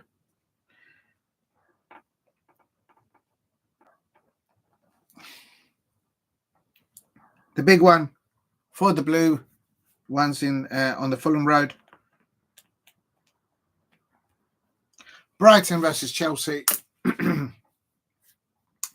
Now, this one's a tricky one. This one's a tricky one. Because if I'm not mistaken, how do I quickly... actually, my back is hurting. It's... this was only supposed to take like an hour and a half. I started at 10 o'clock. And I'm just not good at this. I don't know how to do all this stuff. I thought I'd just do a morning show. Like, you know what I mean? Like, just an hour and a bit. And I'm like 1 o'clock and I haven't finished all my predictions for the FA Cup. I mean, like literally, when I finish these predictions, the FA Cup this round is going to be finished. There's got to be something in it. Maybe I should have done 2 separate shows, or I don't know how to do this anyway. Right, let me just, I'm looking into Chelsea's scheduling. Because I'm not a voyageur of Chelsea. But I knew I was right, and this is why I'm checking it. So, on Saturday, the 8th of February, which is like around the corner, literally like tomorrow, at 8 p.m, the Albion is up against Chelsea at the Amex. And then, next week, on the Friday, 8 p.m, kickoff again. The Chelsea fans and the Chelsea players have to go all the way down to the Amex at Brighton and face Brighton again, but in the Premier League. So in the space of 7 days, they're going to be fighting against each other. Now, Chelsea fans, quite frankly, I don't care about the Brighton fans. Never have, don't, never will. But Chelsea fans, do you want 3 points and an FA Cup victory over Brighton, or would you take one? I'm sure you won't lose both. There's a lot of history between Brighton and Chelsea because of their money they kept. Chelsea kept on chucking money at Brighton for Casado, for Graham Potter. They kept handing them millions and millions and millions and millions and millions and millions and millions and millions. I started to finish. Chelsea kept on handing out millions and millions and millions and millions of pounds to the Albion. And then Brighton, and then Chelsea fans have the audacity to come and say they're going to get Mark Gahey only for around 50 mil or 40 mil. It's taking the bubble and it's taking the pee. Real talk. And these Chelsea fans, listen, I ain't letting that one go. Real talk. So Brighton on Saturday at 8 p.m, they face Chelsea in the FA Cup 4th round, 8 p.m. Maresca, the only celebration that he's seen at the bridge or away for his players is, I'm cold. I'm cold, Palmer. I'm cold, Palmer. I'm cold. That's the only celebration the Chelsea fans have. Vanilla ice, ice, ice. That's all they've got. Vanilla ice, ice, ice. I'm cold, Palmer. That's the only celebration the Chelsea fans have. And Brighton, I couldn't care less. All right. I'm not going to finish this. Brighton versus Chelsea, FA Cup, tomorrow night, 8 p.m. kickoff.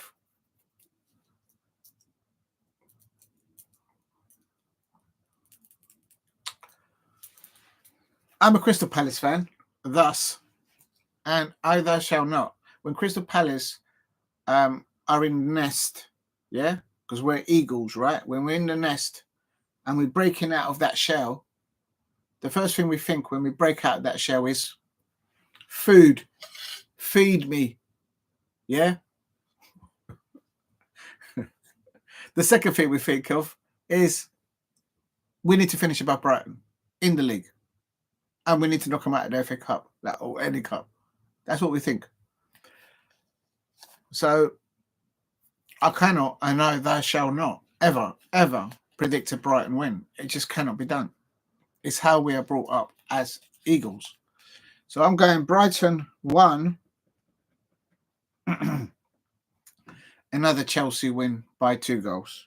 2-1. But as per usual, Chelsea make it difficult for themselves. Oh, my days. And as I say, they're going to be playing them next Friday in the Premier League at another 8 p.m. kickoff. Okay, they've only got Aston Villa.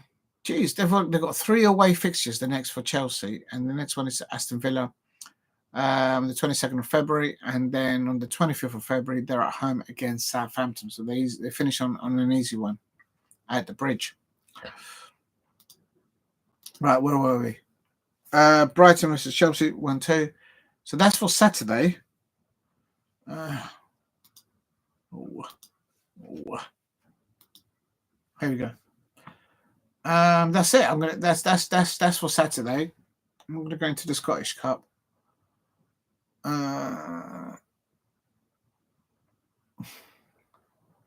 Okay, now and then quickly, because I'm on the FA Cup. Let's just quickly do the other one, which is Sunday. Oh my God, there's 3 more. Okay, so then Sunday, FA Cup. This was supposed to be like an hour long morning show. Oh, big up to Steve. He goes, Palace should be out for Monday and going to the next round. I hope so. Doncaster Rose, but they are doing well in their league as well. And then he goes, he can, but he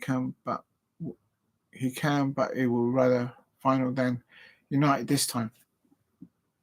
I'm going to read that again. I think Steve RSC says he can, but it will be harder final than Manchester United this time. So you must be thinking, I think I understand what you're saying, but I don't altogether understand it. That's because you're probably talking about something that I spoke about earlier on, and I've totally forgotten. So I do apologize, Steve. It'll come to me in a minute. And okay, so Blackburn Rovers. This is Sunday, and what day is that? That will be the 9th. And it's Blackburn Rovers. Has Blackburn Rovers won the FA Cup? Did they win it when Alan Shearer and Chris Sutton was playing for them? I think they may have done. I don't know. I can't remember. I know they won the Premier League. Did they do the double on that year? I can't remember. That was a prolific combination of a number 9, number 10, or false 9, if you like, with Chris Sutton. That's a 12:30 kickoff. Blackburn Rovers versus Wolves. Where's Blackburn Rovers in the table? Quickly, I'm nearly finishing now.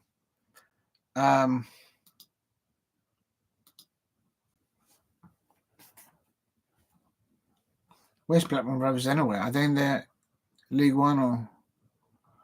Well, they're not in League One, so they must be in the Championship. Oh yes, they are. They're in the. Oh my God, they're in the playoffs right now. Positioning. They're on 45 points. They lost the previous game, and they have scored a good 35 goals, but conceded 31. I have no idea who their manager is. Let's have a quick look. Who their manager is. Oh, it doesn't ring a bell. Why would it? Yeah, they lost to Queen's Park Rangers recently. I just want to know who their manager is. It's a guy called John Eustace. John Eustace. I have no idea who he is. Sorry, Blackburn Rovers fans, but it doesn't ring any bell.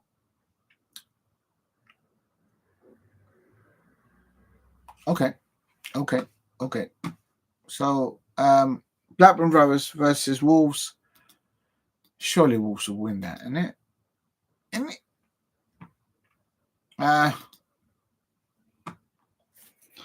I'm going Blackburn Rovers 0, Wolves 3. Cunha to get a hat trick for Wolverhampton Wanderers. There you go, Wolverhampton Wanderers fans. I'm predicting you lot to win convincingly without conceding any goals. 3-0 away win at Blackburn Rovers. I know Blackburn Rovers did win the Premier League with Chris Sutton and Alan Shearer back in the day. I can't remember if they won the FA Cup in that same year as well. Right, come on, steady up. What's the time? Oh my God, it's 1 o'clock. That is such madness. I was supposed to be only about 1 hour and a half. How long is this? It's like coming up to 4 hours. Right, hurry up. I can't get the fixtures up. Where's the fixtures gone? Okay, here we go. Next one is Plymouth Argyle, where Wayne Rooney used to be the manager, but they've recently sold their best striker, I think, to Middlesbrough or Sunderland, one of those. I can't remember, in the transfer window. So they haven't got a target man up top. Plymouth Argyle versus Liverpool.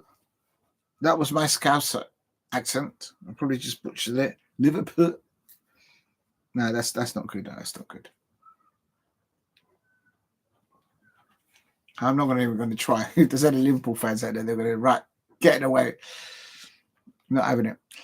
Plymouth Argyle versus Liverpool. I'm not even going to look at the form of Plymouth Argyle. With all due respect, that's on Sunday. It's a 3 p.m. kickoff. The one before was, this is 3 p.m. Plymouth Argyle 0. I can't see them scoring against Liverpool. Not the way they're playing at the moment. A Liverpool 4. I'm giving 4 for Liverpool on the night. They may even score more. It could be over 5. Next up is Aston Villa. And what time is that? It's a 5:30. 5:35. Why can't it be 5:30? Can somebody please tell me that? It must be to do with the TV. Maybe Sky or TNT are broadcasting it. I don't know. 17:35. And it's Aston Villa versus Spurs. Tottenham Hotspur. Oh my God. I'm not even going to break this one down. Aston Villa 2. Tottenham Hotspur 0. Sorry, Tottenham Hotspur fans, but I think just forget about the cup competitions. Just concentrate on what players you've got available that are not injured and support Ange Postecoglou, because I don't think if you change your manager, the new manager is going to come in and have to deal with the same situation. If you're going to change the manager, do it when your players are back from injury, and then maybe see a new spark. Big up, Semik. I hope you're well. Good afternoon. And Paul Berry says, don't think Shearer won the FA Cup. Oh, yeah, you're right. Yeah, you're right. I know, because they're always giving him banter, because I think Ian Wright had won the FA Cup. I think Gary Lineker might have won the FA Cup. Did Tottenham Hotspur win the FA Cup? And they haven't actually ever won a silverware. Okay, now I need to know. I need to find this out. I need to know. No, I'll leave that for another day. But anyway, yeah, you're right. I absolutely agree with you. Yeah, you're right. Shearer has never won the FA Cup because they're always giving him stick for that. I think he's still the record goal scorer, or was that overtaken by one of the Manchester United strikers or Arsenal strikers? I can't remember. Big up to Semik. Oh, I missed your message. You retracted it. Aston Villa at Tottenham Hotspur. I am going for I'm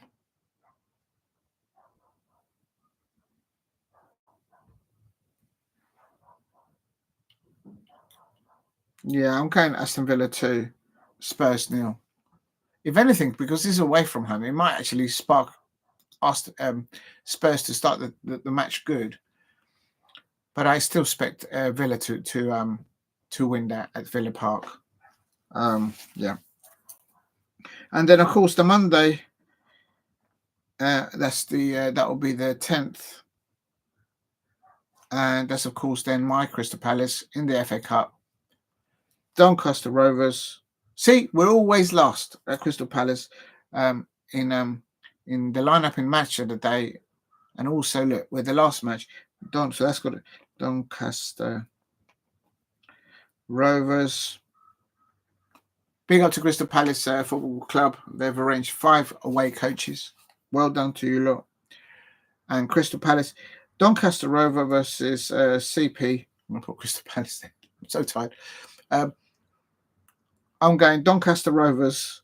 You know what? I think we're going to concede. Doncaster Rovers 1.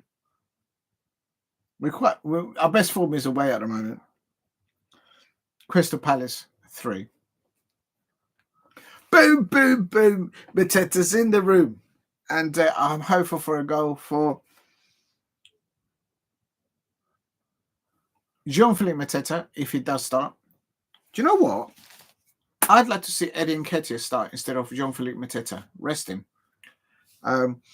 Start Eddie Nketiah up top.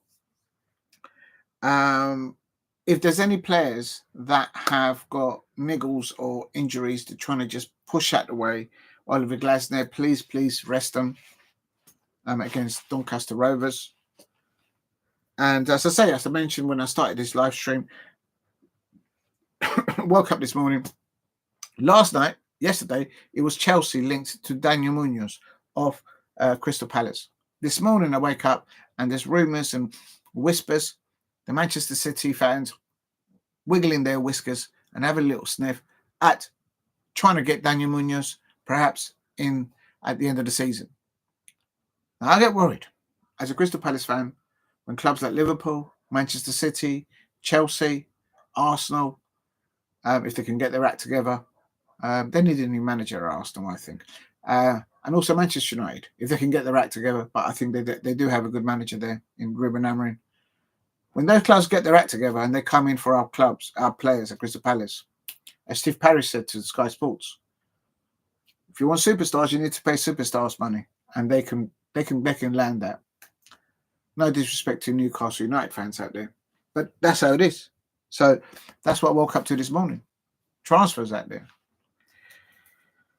So Doncaster Rovers 1, Crystal Palace 3. That makes the last of the fixtures for the FA Cup in the 4th round. I'm supposed to finish this by 11 o'clock. And is that an egg left over in a plate? Yes, it's my breakfast, and I haven't finished it. And we're 1 hour. It's 1 o'clock. The plan was, Semic, to remember to eat and to drink while you watch your football, and make sure that you eat and drink while you are doing your predictions, like I'm doing. Just remember to eat and chew and swallow appropriately. If you know, you know.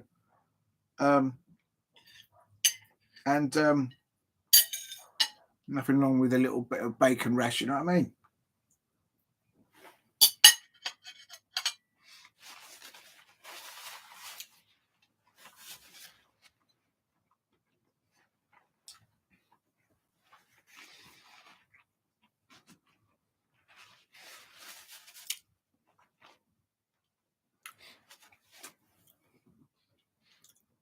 Cheers, everyone. And there's no vodka in here, all right? It's just gone past midday. We're nowhere near the watershed. It's just orange juice, all right? There's no alcohol in that. You know what you look like out there. Real talk.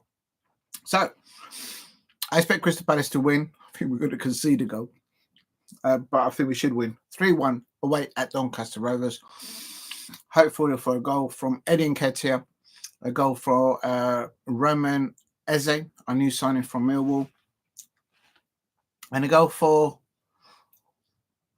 Jefferson Lerma. Jefferson Lerma, por favor. You haven't scored for a while at Crystal Palace. Vamos, come on, hombre. Un gol, por favor. Daniel ya metió un gol. ¿Usted por qué no? ¿Ah? ¿Por qué no? I predict a goal for Jefferson Lerma.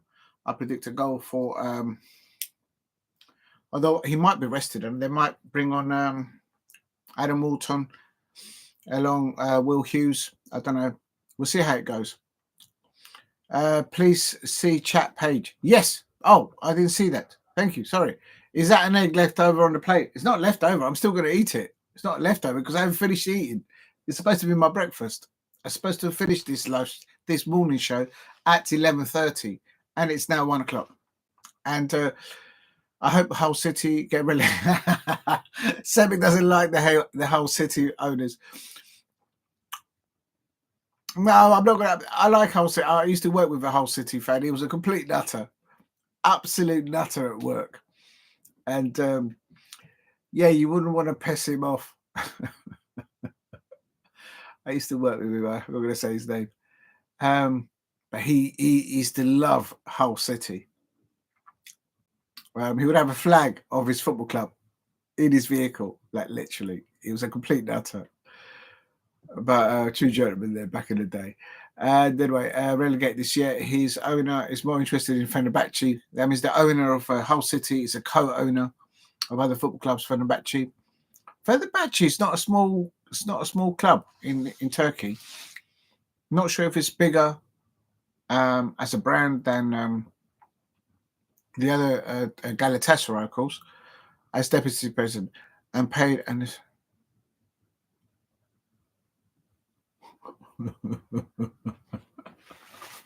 He's not happy with the transactions, and Semic is just not happy.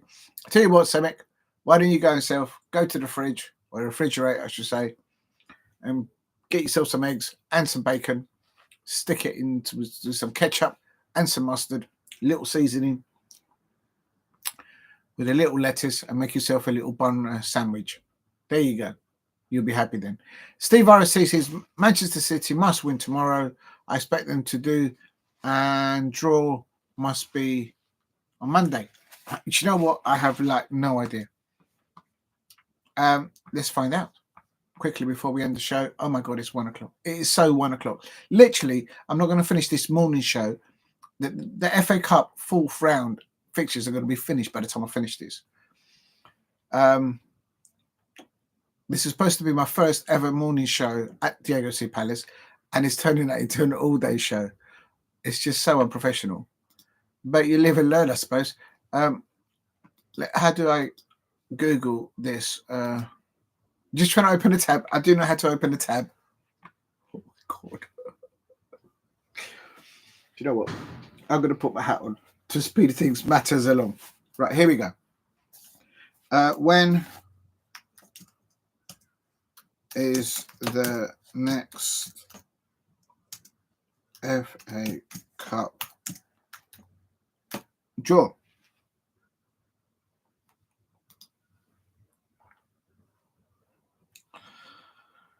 Okay, it doesn't say.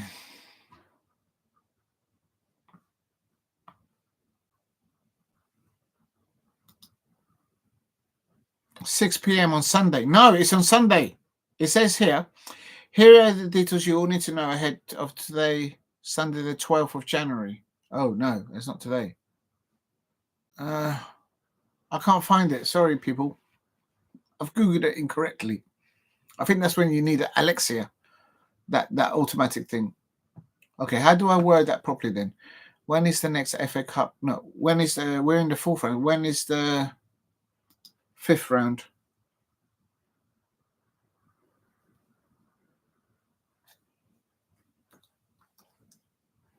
There it is, fifth round cup draw. No, Steve, it's not on Monday.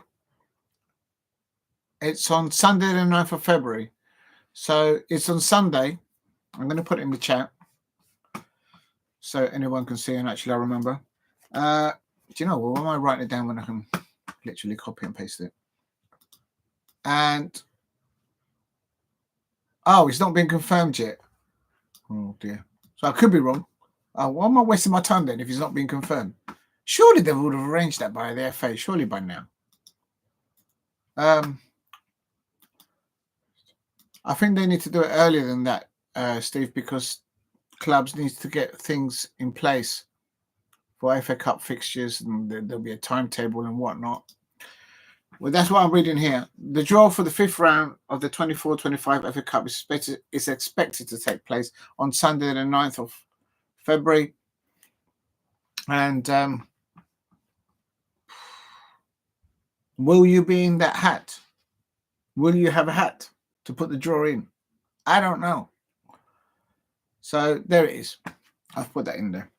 Right, quickly, rundown of my predictions, and then I'll leave you lot alone for your morning or afternoon. This is morning show, and it's literally gone into 1 o'clock. I mean, that's just madness. And I've got the hiccups now. That's just madness. My predictions for the FA Cup round, the FA Cup fourth round, is as follows: Manchester United 1, Leicester City 1, and then Manchester United to win on penalties. We all saw Amad Diallo score that penalty against Arsenal. How confident, what an amazing prospect that he is for not just for English football, but for world football. That youngster, Amad Diallo. So if he gets a penalty, he's going to score it, I expect. So I'm going Manchester United 1, Leicester City 1. Ruud van Nistelrooy returns to Manchester United. He's well appreciated at Manchester United. Some of the Manchester United fans even call him a legend of that football club for what he did for them as a player in winning honours. And my understanding is Ruud van Nistelrooy has also been caretaker and assistant coach or manager at Manchester United on the first team. So he's got a lot of experience. I mean, no doubt that Ruud van Nistelrooy knows the identity and the fabric of the Manchester United when he was there. What's happening there at the moment, I have no idea. All I know is that my Palace, I'm so happy they were able to pick up the 3 points recently. But what's going wrong at Manchester United, please ask the Manchester United fans, because I have no idea. Literally. Right. Yeah, actually, I do know what's wrong there. Literally, their television is busted and they bottled it against Brighton. I still haven't forgotten that, Manchester United fans. And the poor mice, they can't watch Danger Mouse or Inspector Gadget no more on their TV at Old Trafford because the television got smashed up when they lost against Brighton. A match that I expected Manchester United to win, to beat Brighton. I mean, oh my God. OMG. Unbelievable. Anyway. Leeds United, this is a Saturday fixture, 12:15 kickoff. Leeds United 2, Millwall 0. So Leeds United fans, don't let me down. Make sure you beat Millwall. Put them back in their box. Real talk. That's a 12:15. Another 12:15 kickoff is Leyton Orient, which is the home of where the Tottenham Hotspur women play their home fixtures in the WSL. But this is the men's FA Cup 5th round. And Leyton Orient, I do apologise, FA Cup 4th round, I should say. Leyton Orient 1, Manchester City 3. That's my prediction for that. Imagine if Leyton Orient scored the first goal. Can you imagine the scenes there? At a 12:15 kickoff on Saturday. Coventry City 1, Ipswich Town 0. I'm doing that as the upset of the cup. Of course, Coventry City mid-table in the Championship and Ipswich Town in the Premier League. Concentrating on the Premier League, I expect. But please help me get to 10 likes if you can in the chat, and subscribe at Diego Palace if you are new. Coventry City 1, Ipswich Town 0. Preston North End 0, Wycombe Wanderers 2. That's another upset there. Wycombe Wanderers looking to get automatic promotion up into League One, I believe. And Preston North End mid-table in the Championship there. Everton 1, Bournemouth 2. David Moyes there, I think he'd want to focus in the Premier League and climb away from anywhere near the bottom. I think that's what he's doing and what my Palace are doing actually right now. But I expect Iriola, the Bournemouth manager, to prevail out there. Everton 1, Bournemouth 2. Southampton 2, Burnley 1. I'm going with that because Southampton always concede goals at the moment, but Burnley are, I believe, second underneath Leeds United in the Championship. So if they got a fixture on Wednesday or something like that, they might need to rest. They got to prioritise promotion to the Premier League.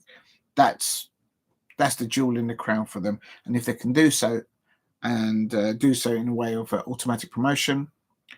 It will help their balance sheet for the next year and the next financial year after that. Stoke City 1, Stoke City 1, the Bluebirds, Cardiff City 0. Sorry, Bluebirds, but I know you've just conceded 7 against Leeds United in the Championship. You're probably still licking your wounds out there. But I'm going for Stoke City there. 1-0 home win for Stoke City in the FA Cup on Saturday. Also on Saturday I'm going for Wigan Athletic 0, Fulham 2. That's my prediction there. Marco Silva there, just getting the job done away from home. Also Birmingham City 1, Newcastle United 3. That's what I'm going for. Although Birmingham City are flying high at the top of League One, trying to get automatic promotion into the Championship, and they probably will. I've got something in my eye, and it's like really annoying. And then next one is Brighton 1, Chelsea 2. Chelsea fans out there, don't let me down. Just do a number over Brighton. I mean, all that Chelsea fans have got is that celebration. Ooh. Who's my tip for the FA Cup? I will come to that in a sec. Quickly, where was I? Brighton. So Chelsea fans, don't let me go. Don't let me. All right, I will stop there. Next one's on the Sunday, so I'll do Sunday. Who's your favourite for the FA Cup? At the moment, you've got to say Liverpool, man. How do you not?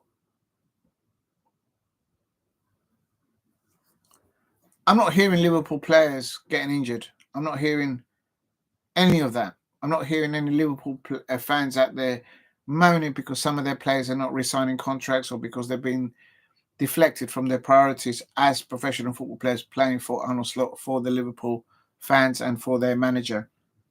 All I'm hearing is the performances that I can see and hearing.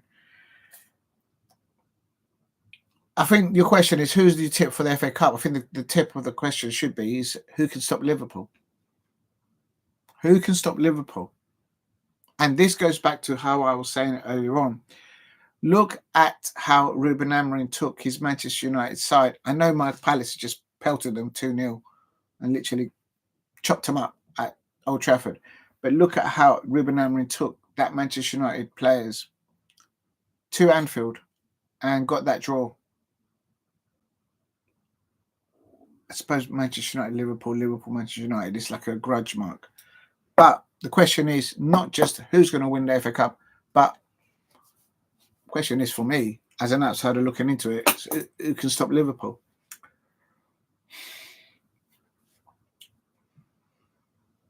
And could Eddie Howe get to 2 finals in one season?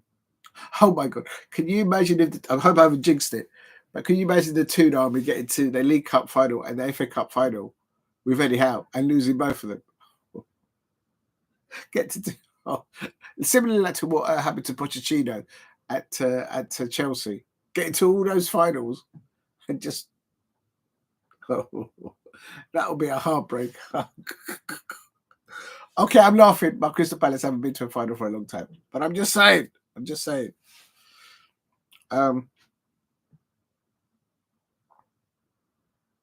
I think it's who can beat Liverpool. Whoever can beat Liverpool will win the FA Cup. Come on, Palace.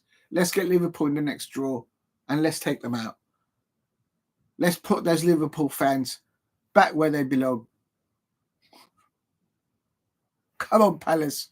Let's get Liverpool in the next cup draw and let's do a job number on them. Let's do a number over the Liverpool fans. Stephen says Newcastle will win the trophy. Definitely with Eddie Howe. If you can avoid injury to Bruno Grimanes, if that's how you pronounce his surname properly, Tonali, the ones who played in the midfield pivot yesterday, also I should say 2 days ago against Arsenal, and keep Alexander Isak injury free. make no mistake about it, every Premier League club and every YouTube content creator out there that are of a team opposing Arsenal will be looking at how Eddie Howe set up his team to defend against the set piece danger from Arsenal players during a match. Everyone's going to be looking at that. I mean, no doubt that you neutralise Arsenal's effectiveness of dealing with their offensive set pieces. You've got them because of the injuries to their outfield players at the moment, and they can't really play how they would want to, like they did at the beginning of the season. So I believe you're right, Steve. I think Newcastle will win something. The way they're going about things, they could end up top 4, or maybe not top 4, say top 6. And I've really got something in my eye. It's so annoying. And I don't know what to use. I don't really want to use this.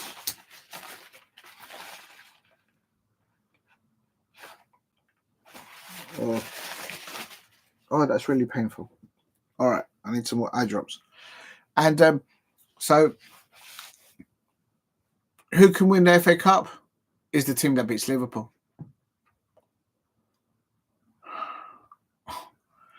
I mean, Liverpool can, if Liverpool land the Champions League, the Premier League, the FA Cup, and the League Cup, and then go on to win the World Club Championship, if that's not a Jurgen Klopp legacy win, I don't know what is. It's whoever can beat Liverpool. Did you see last night when they were bringing on their subs? They brought on Diogo Jota, they brought on Luis Diaz. Who else did they bring on? McAllister. And at that point, Tottenham Hotspur were losing 4-0. And they had literally under 21s in there. Son was like nowhere on target. Throughout the 90 minutes, Tottenham Hotspur could not get one shot on target against Liverpool. It's who can stop Liverpool.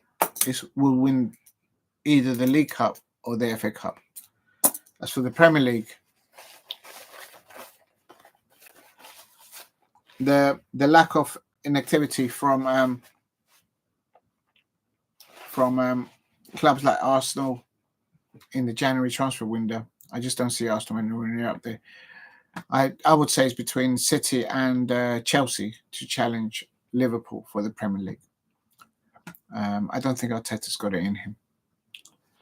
Right, I think that is it. I've done all the... Oh, no, I haven't done the predictions on Sunday FA Cup. Quickly. Blackburn Rovers, I've gone for Blackburn Rovers 0, Wolverhampton Wanderers 3, Plymouth Argyle 0, Liverpool. That was my Scouser accent. Probably butchered it. Plymouth Argyle 0, Liverpool 4, Aston Villa 2, Tottenham Hotspur 0, and Doncaster 1. We are Palace. We are Palace. Super Palace from Selhurst. Can you hear United sing? I better stop that. I can't hear it. No. Doncaster Rovers 1, Crystal Palace 3, into the next round. And on our way to Wembley. Apparently the FA Cup draw will be out on the 9th, on Sunday. Not sure what time. We'll find that out. Right, I want to thank everyone there for participating today. My very first, yes, gone on the 4-hour mark. My first morning show at Diego C. Palace. I hope you've enjoyed it. It was supposed to be only a morning show and only last like about an hour and a half, but it's ended up lasting 4 hours. I haven't even had time to get stuck into my muffin. It's a chocolate chip muffin, by the way, and nothing others. Now, some of you out there like your blueberry and your cherry muffins. Let's not go into the muffin things. It is what it is. But don't forget, ladies and gentlemen out there, don't forget to eat and to drink while you watch your football and whilst you do your match predictions and whilst you watch Diego C. Palace on the morning football show. It's the very first one that I've done. And I want to thank everyone who's participated in the chat. Steve RFC, Paul Brady, Semic, thank you very much for dropping in. Also, United Central, a new subscriber there. How do I go to?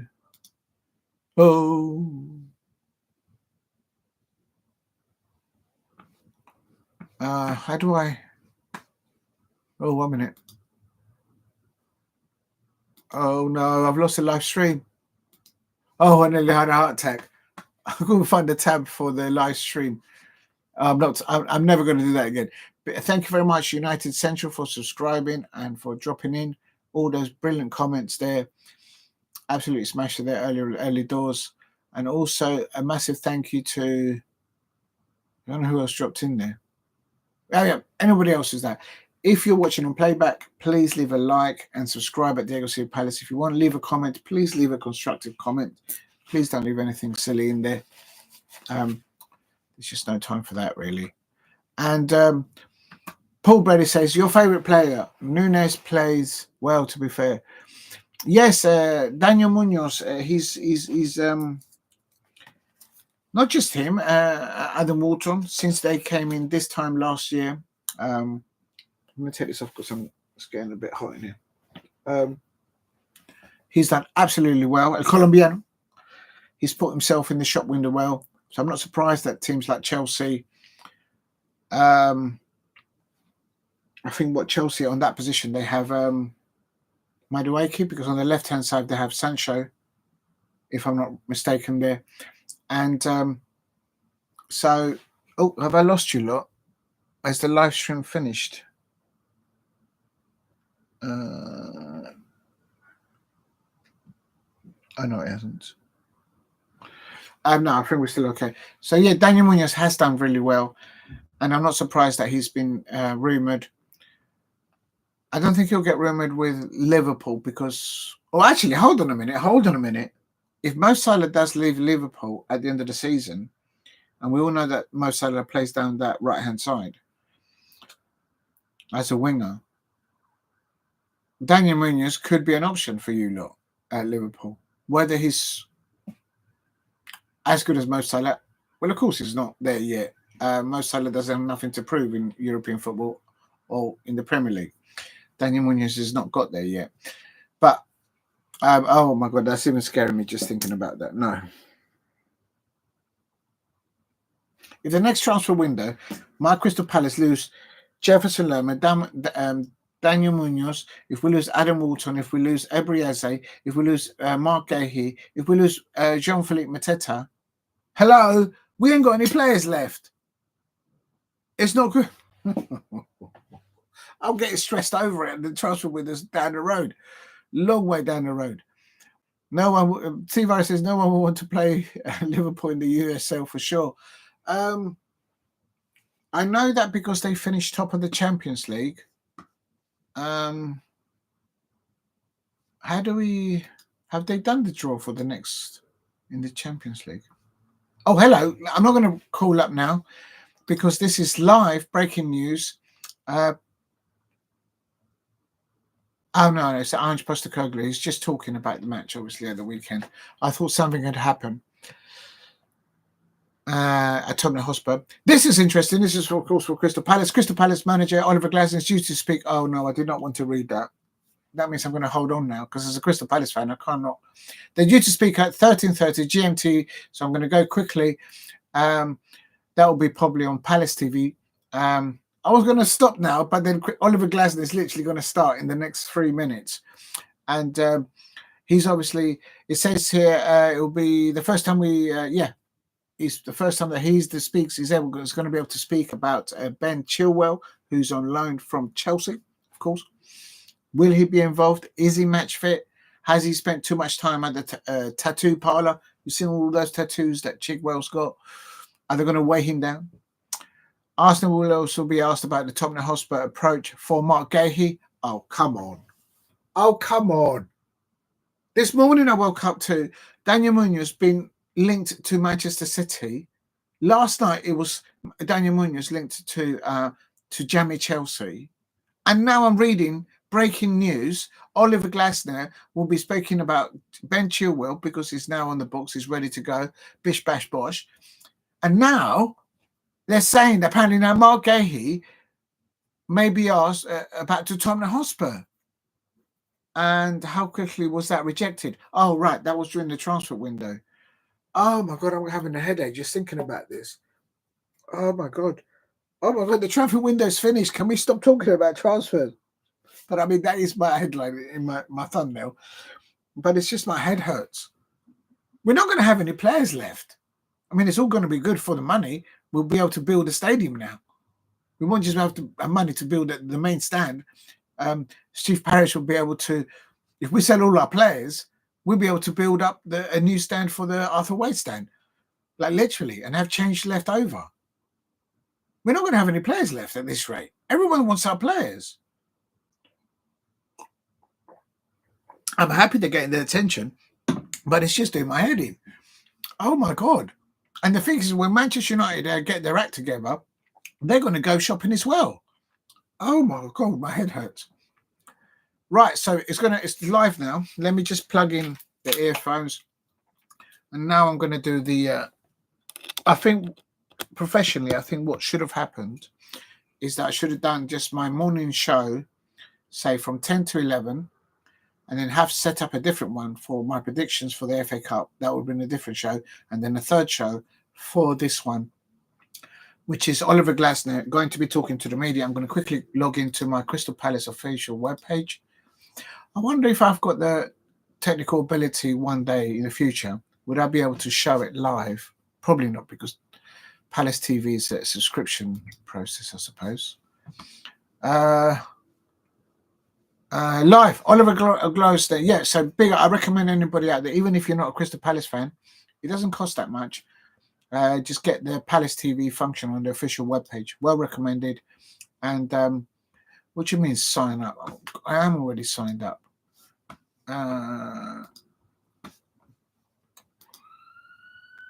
Please don't let me down password. There it is. I'm already logged in.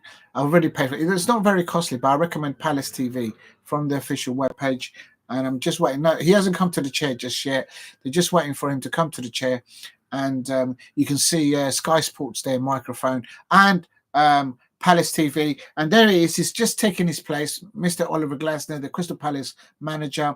The pre-match interviews there for, of course, the away fixture against Doncaster Rovers. Here we go. Sky Sports, the first questionnaire. Ben Chilwell was the first question.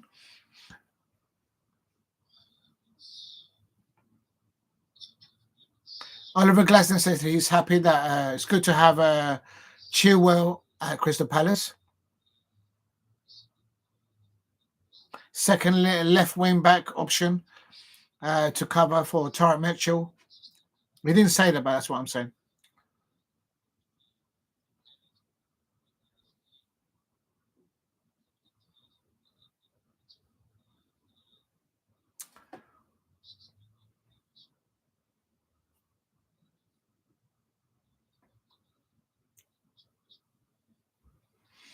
Oliver Glasner is talking about Ben Chilwell landing at Crystal Palace. Of course, there's extra cover for the left-hand side on the wing. Very experienced.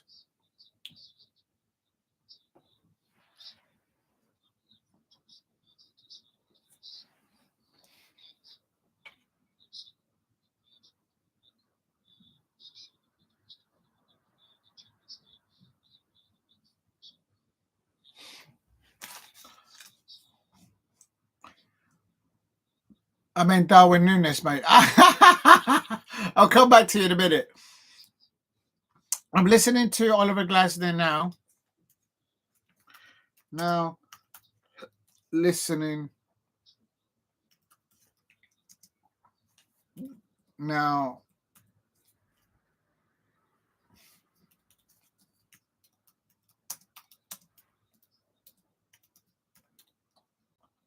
to live.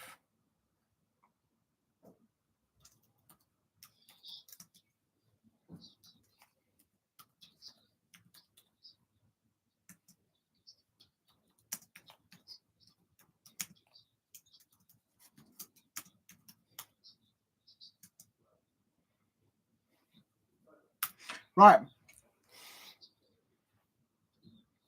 They're asking me, is Ben Chilwell going to be available on Monday? But the thing is, he shouldn't be. The manager should never disclose which players are available or not available before he gives out the team sheet. You'll be given an advantage. Oh, okay, we are talking about Doncaster Rovers, but so please hit a like and subscribe at Diego C Palace if you're new.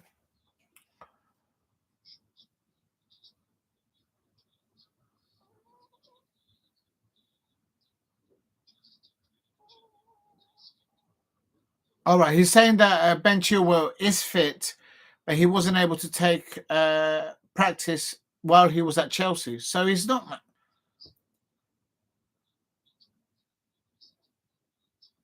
He's not ready. The gist I'm getting is that he's not ready to start on Monday. If he's not ready to start against Doncaster Rovers, he's he's certainly not ready to start against a Premier League opposition. So they need to get him up to match fitness. What do these Chelsea players do? The ones that are the French players that can't get onto the starting lineup. Do they just spend all their time in the tattoo parlor or at home playing with their consoles? Are they in the gym practicing their fitness? It's the same what happened with Trevor Chabala when we got him from Chelsea. We had to bring him up to fitness. If the player's not fit to play, they should be paying their wages. Sorry, I'm moaning. Well, Oliver Glasner's saying that obviously we've lost Trevor Chabala, of course, to Chelsea. He was recalled, and also Chadid Riyad, he was called.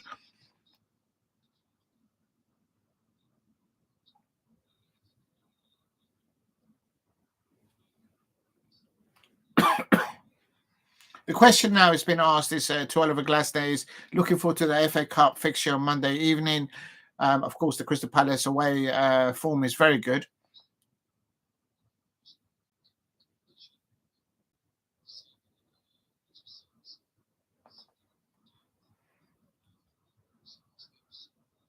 Right, so Oliver Glasner's responding to that question saying, yeah, it'd be nice to think about the end factors to try and get to Wembley, but he's concentrating on a match at a time. Not his words, but that's what the gist that he's saying.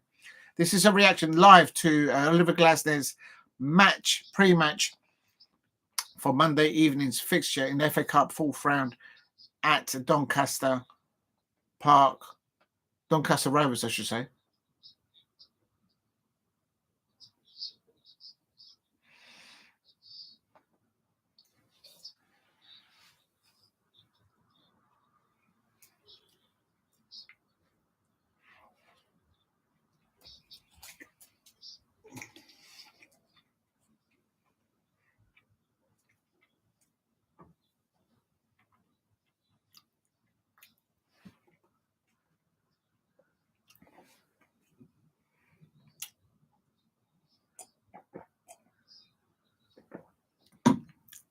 The next question to Oliver Glasner here is they're asking about Jean-Philippe Mateta and Monsieur Jean-Philippe Mateta about his form at the beginning of the season, where he is now.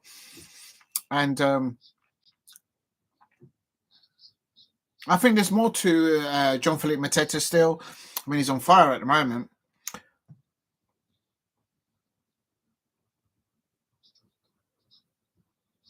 Oliver Glasner responds that he's always there to support not just Jean-Philippe Mateta, but all the other players to improve, to score more goals. Yeah, Oliver Glasner's pointing out that Jean-Philippe Mateta, he doesn't just score goals for Crystal Palace. Look what he does in defending set pieces for the defence, for protecting the midfield, to protect that back line. So Oliver Glasner's saying he's a front man for us at Crystal Palace scoring goals, but he's also doing things at the back to defend, to help the Crystal Palace players on the pitch. So Oliver Glasner's mentioning the hard work, the work rate, the intensity of the players, and if they work for each other hard, they get the results, and that's what we're doing away from.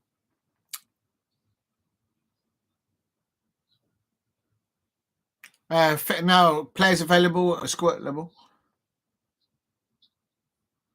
It's the same as last week. Chadid Riyad, Cheki Dakora is out. Ebbs won't be available. Oh, it looks like Abriese won't be available. Chris Richard is not well, the American international. Oh, I hope he gets well. So he's got an illness of some kind. So I hope he gets well. Eddie Nketiah's injured now. Oh, he twisted his ankle. Unbelievable. We're picking up injuries in training. Adam Walton is back. So Eddie Nketiah won't be available tomorrow by the looks of it because he twisted his ankle yesterday in training. Unbelievable. We needed to rest JP a little bit. Play Romanese up there. Ebbs is not available, so I can see Romanese starting, I reckon.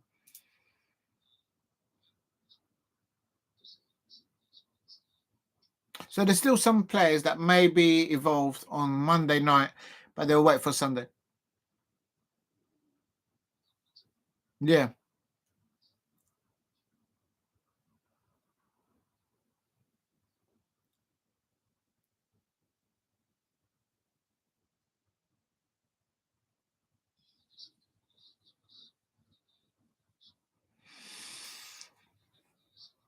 The next question is about the signing that we brought in, cover for Tarek Mitchell.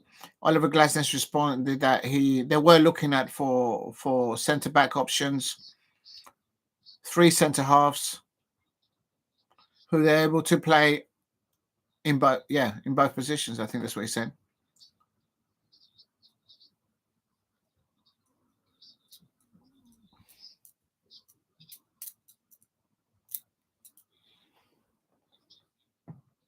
Jefferson Lerma can also play left back. The last time you played Jefferson Lerma in the left back position, he got injured. Please don't put him there. Please leave him in the number 8 position. Please don't play Jefferson Lerma. He can play on the left back, but he got injured there last time and we missed about 3 or 4 games. I remember that. Oh, please. Oh, my days. I'm losing my nut. Eddie Nketiah is injured for tomorrow. Unbelievable. On Monday. I've played football with a twisted ankle. Why can't him?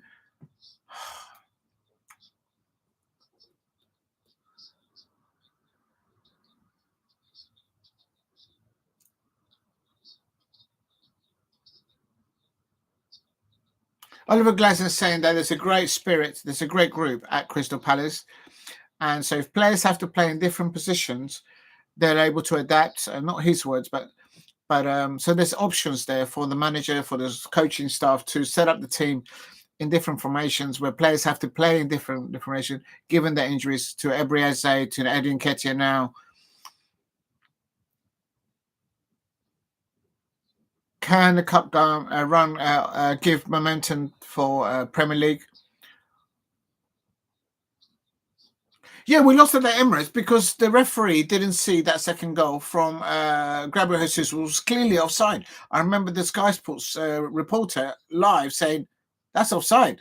Hello? Did anyone not see that?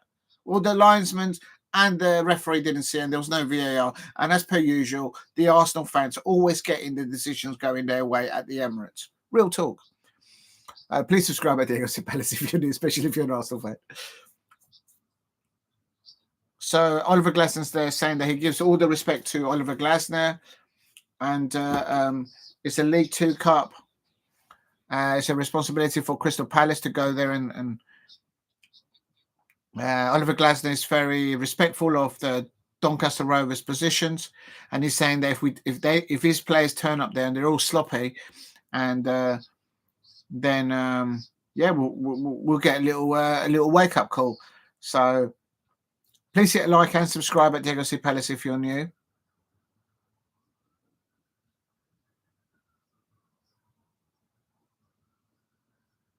Right, that's the end of the broadcast section. I think what happens is that they broadcast. There is some questions, right? That's the end of that. Big up to Palace TV for showing that live, and Oliver Glasner, they're confirming a few things. First of all, Eddie Nketiah twisted his ankle yesterday in training. Ebrieze looks like he's not recovered. Chris Richard has picked up a bug or something and he's not well. He might return tomorrow to training or available. So that's Chris Richards, Ebrieze, Eddie Nketiah. Of course, we know about Chadid Riyad and Cheki Decore, not available. And then, of course, we got Chigwell from Chelsea. And really, it sounds like he's not match fit. At this jammy Chelsea, they don't let these fringe players, if they're not getting selected and they're going to be on loan, they should be every day at 9 o'clock, like Sir Alan Sugar says. Everyone should be turning up at 9 o'clock on the money, on the dot, and at work. They should be in the gym training because we've got Chilwell and we've got to bring him up to speed in match fitness. Because at Chelsea, maybe they didn't give him access on their automatic code to get through the door in the training camp at Chelsea. You couldn't get into the gym and do a few push-ups and whatever. He had access to the tattoo parlor at Chelsea, but he couldn't get into the gym. And now we've signed him. We're paying him his wages, and it's not just for a little bit of bubble. It's considerable. We're paying those wages, and the lad is not ready. If he's not match fit to play against Doncaster Rovers, then he's not match fit to play against a Premier League side. I'm not a professional in the game. Never been a player. Never been a coach. Never been a manager.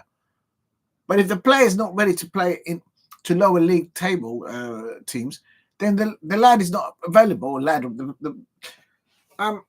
Oh my god. But there you go. I'm going into one. It's just Chelsea. Chelsea always just sparks a reaction on me. Real talk. Well, that was the live response from Oliver Glasner. Big up to Palace TV for broadcasting. I think they do ask them other questions, but it's to do with other broadcasting situations, so they don't show us that. So looking forward to the FA Cup fixtures later on this evening. Please set your notifications bells on at Diego C. Palace. Later on, I will be doing a watch-along for Manchester United versus Leicester City.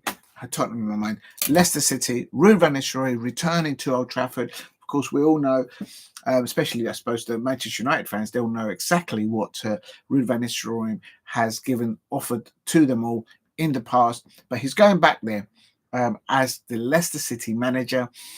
He's got a new signed player available to him.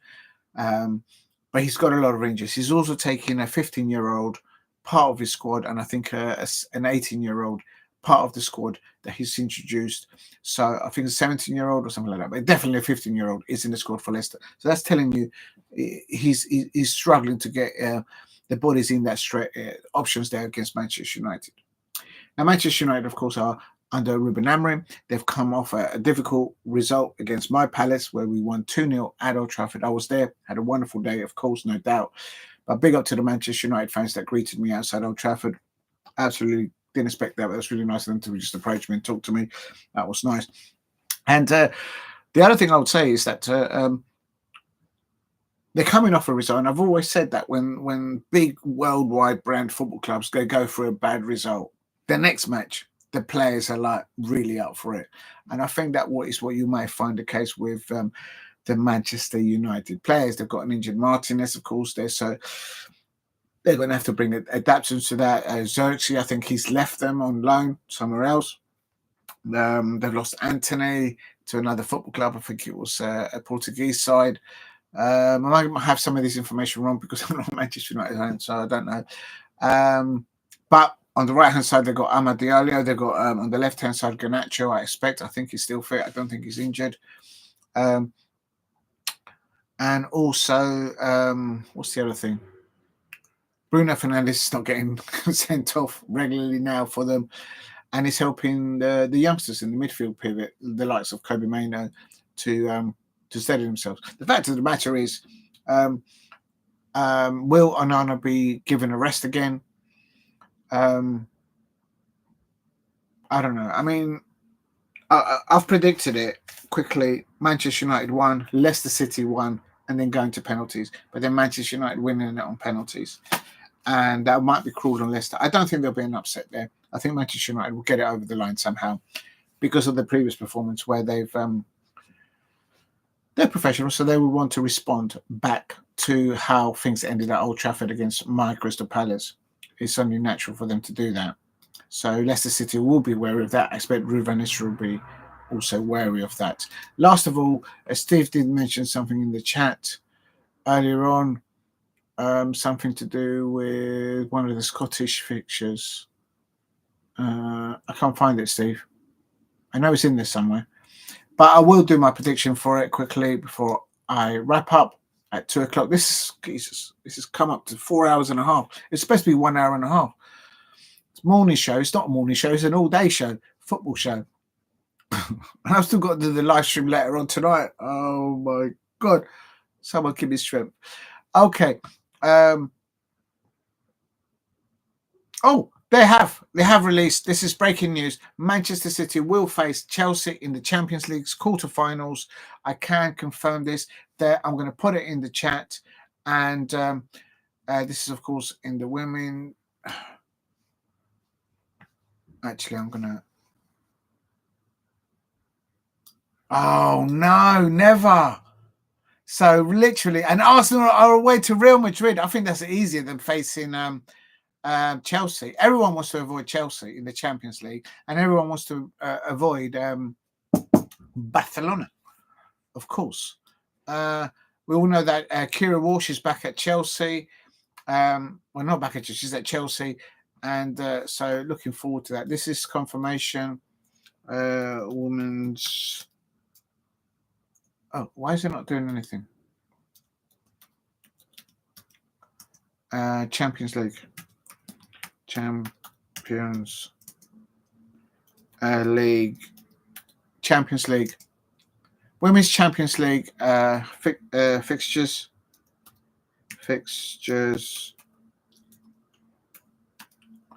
Oh, come on, please. Please help me get to 10 likes if you can in the chat. Thank you very much for getting me to 5 likes. That's amazing. Thank you.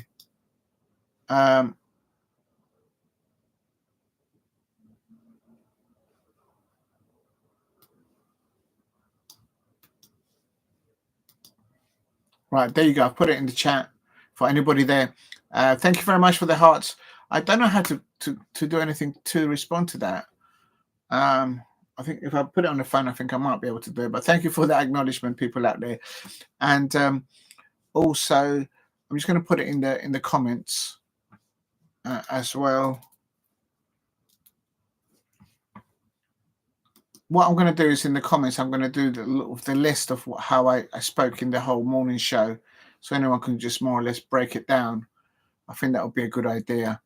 Should anyone watch it on playback, to fast forward each segment, I suppose. And it's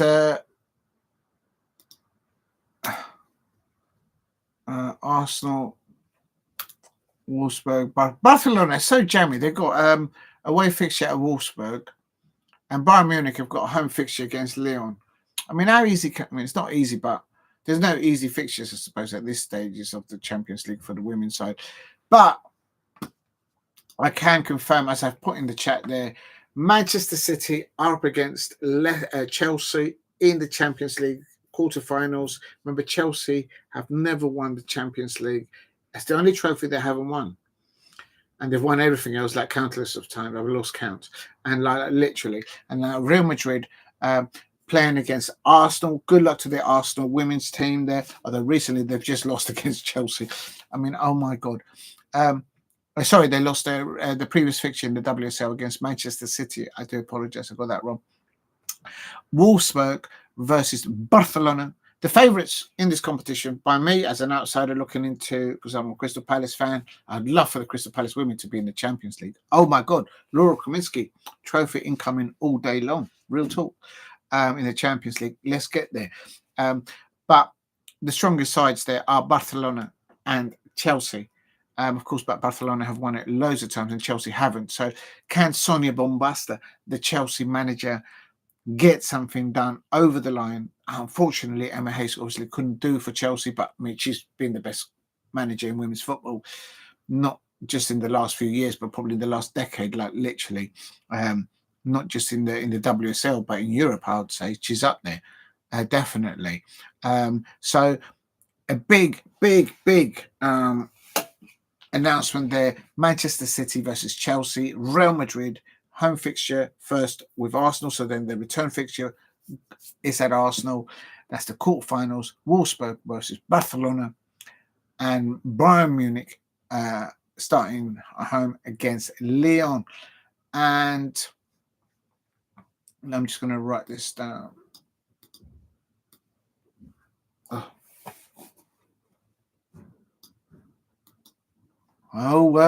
This mouse sometimes doesn't work. I want to end the stream. I'm tired. And I've still got to do the watch along later on. All right, live and learn. I was supposed to do, as I said, this was only supposed to last 1 hour and a half from 10 o'clock. I think the next one, what I'll do is I'll do a morning show and then do morning show and then predictions and then, anything else sort of and separate it. I think that's how the professionals do it. I have no idea.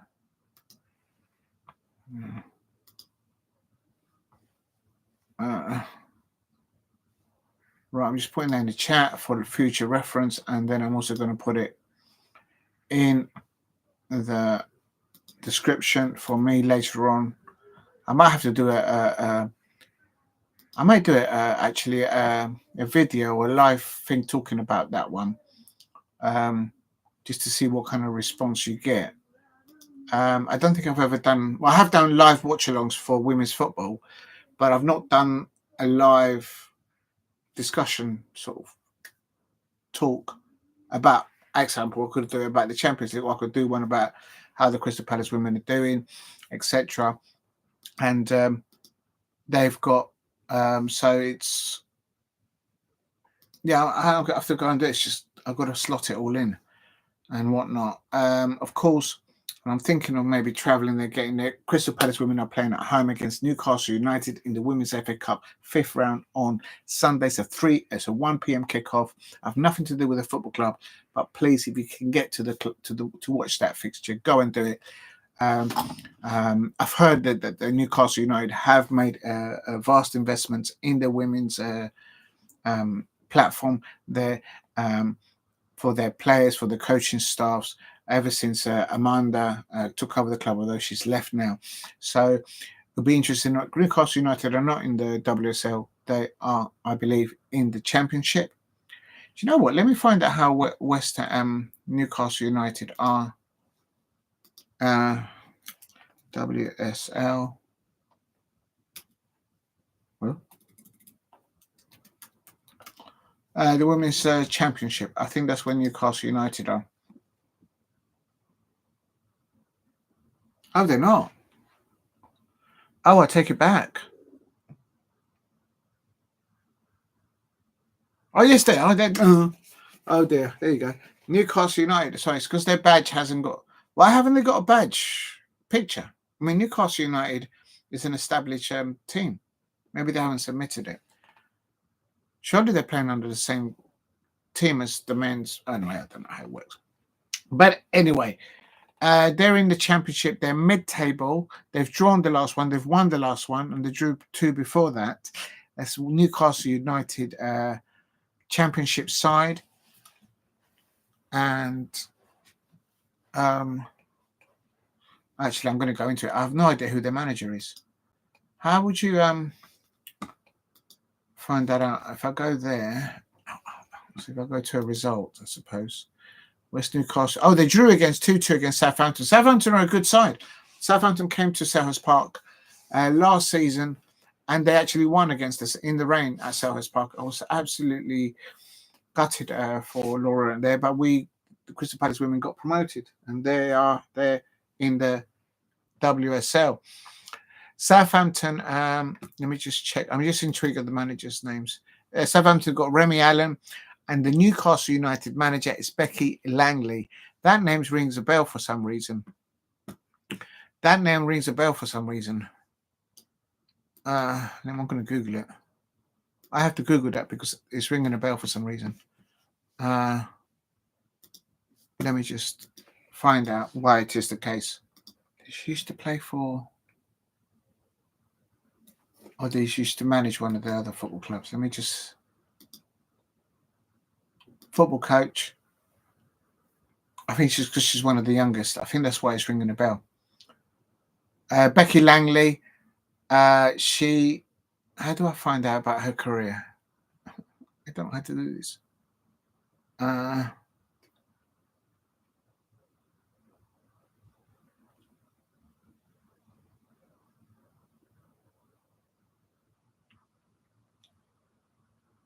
do you find that? It's not like a wiki.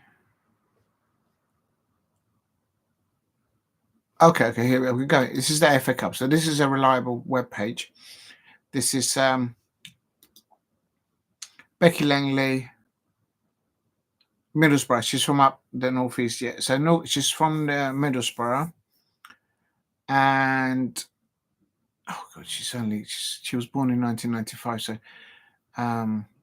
she's got to be one of the youngest managers in the Championship and in the WSL combined. Surely. Why are they just doing the fixtures? I want to know about her. Oh, bio. Okay, here we go. Okay. Becky Langley was confirmed as the Newcastle women's manager for the 2019-20 season. All right, so she's been there, replacing the former Newcastle player, first-team manager Victoria Greenwell. Maybe that's why it rings a bell. After 3-year tenure, Langley has spent the last 5 years at the helm after first assuming the role during 2019. So she's gone through the ranks at Newcastle United. She took over as the Magpies head coach while also acting as head of women's football. Oh, right. So literally she knows the ins and outs of Newcastle United. And the reason why I think I remember that name, Becky Langley, because I remember seeing, I'm not going to say the name of the other YouTube content creator. It's a Newcastle YouTube channel. And they interviewed Amanda, and I'm 100% certain they interviewed Becky Langley back in the day, and that's why the name rings a bell. That's why. Because at the time when she took over, she was one of the youngest coaches and managers. So, yeah, I mean, good luck to, well, I don't want them to beat my Crystal Palace women, Laura Kaminsky's. But look, good luck to both teams there. But I'm sure Laura Kaminsky that we've got a better squad in depth. We've just signed some excellent players at Crystal Palace during the transfer window. I think one of them is still the Jamaican international. I think we're waiting for clearance, international clearance there. Right. Thank you very much for getting me to 6 likes, everybody. That is my very first Crystal Palace.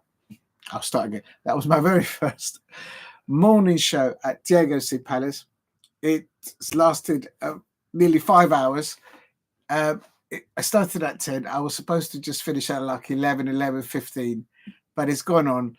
I've covered at the beginning. I've covered the rumours of Crystal Palace players rumoured to other clubs. I've also covered the reaction to both League Cup semi-finals and into the finals of which is going to be in the middle of March. And don't forget, at the end of February, it's going to be Liverpool versus Newcastle at the end of February in the Premier League. And 2 weeks later, they're going to meet again at Wembley. I mentioned that. I also mentioned a bit about Manchester United, of course, because tonight in the FA Cup, they are facing Ruud van Nistelrooy's Leicester City at Old Trafford.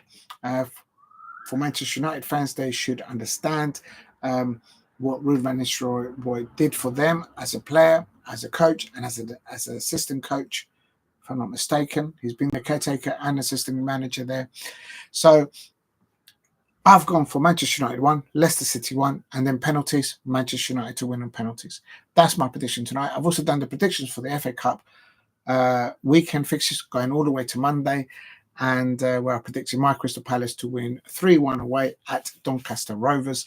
And I've done all the other predictions. And also we've spoken about, with the chat, engaging about referees and VAR and whatnot, and also about the pricing of ticketing, because at the moment on YouTube, literally there's a lot of content creators out there discussing the situation at Chelsea with the allocation of tickets and the ramifications of how things have been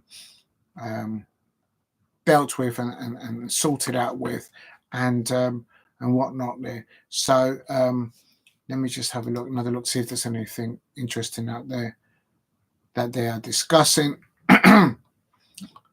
And if you're new to the channel, please hit a like and subscribe at Diego C Palace. And there's a leak from Manchester United. Manchester United fans out there, why is there so many leaks coming out? You can't blame who was it that they were blaming before for the leaks? Was it Jadon Sancho or Marcus Rashford? He's not even there anymore. So how can he be getting the team? And this is still involved in the group WhatsApp for the team, I suppose. Apparently, Dorgu might be making a debut for Manchester United tonight against Leicester City. How does the team get? How does the team get leaked? Manchester United fans, I will never understand your football club. It's the only football club that leaks stuff, like real talk. Yeah, apparently things are gonna.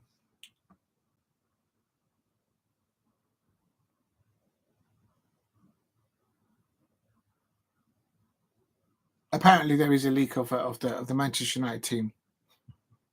I'm not going to go into it because I have no idea how it works or who leaked it or whatnot. Thank you, everyone in the chat. A quick thank you to everyone in the chat. Paul Brady, thank you for that. I meant Darwin Nunes. Oh, right. Okay. Big up to Paul Brady. Big up to Steve, RFC. A massive thank you to Samek for dropping in. A massive thank you to United Central. And also a massive thank you to anybody else who's watched and contributed in the live chat. If you're new to the channel, please subscribe at Diego C Palace. I'm trying to get to 2,000 subscribers. Thank you very much, everybody, for the support thus far.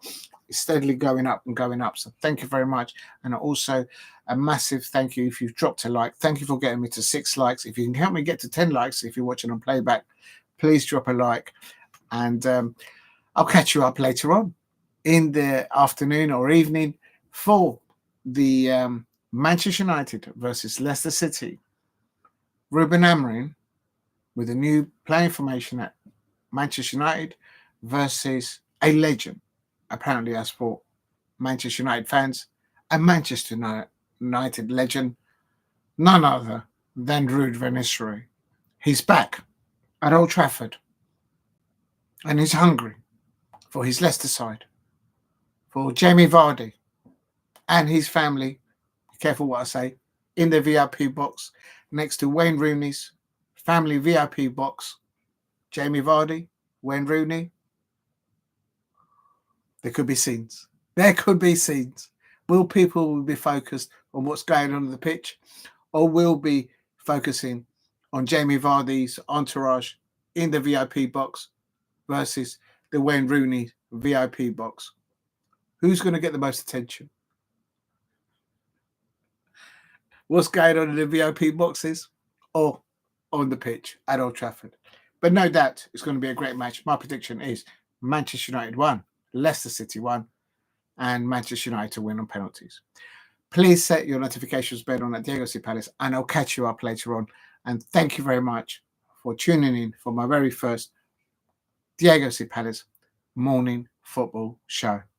It's been emotional, and thank you for watching, and take care.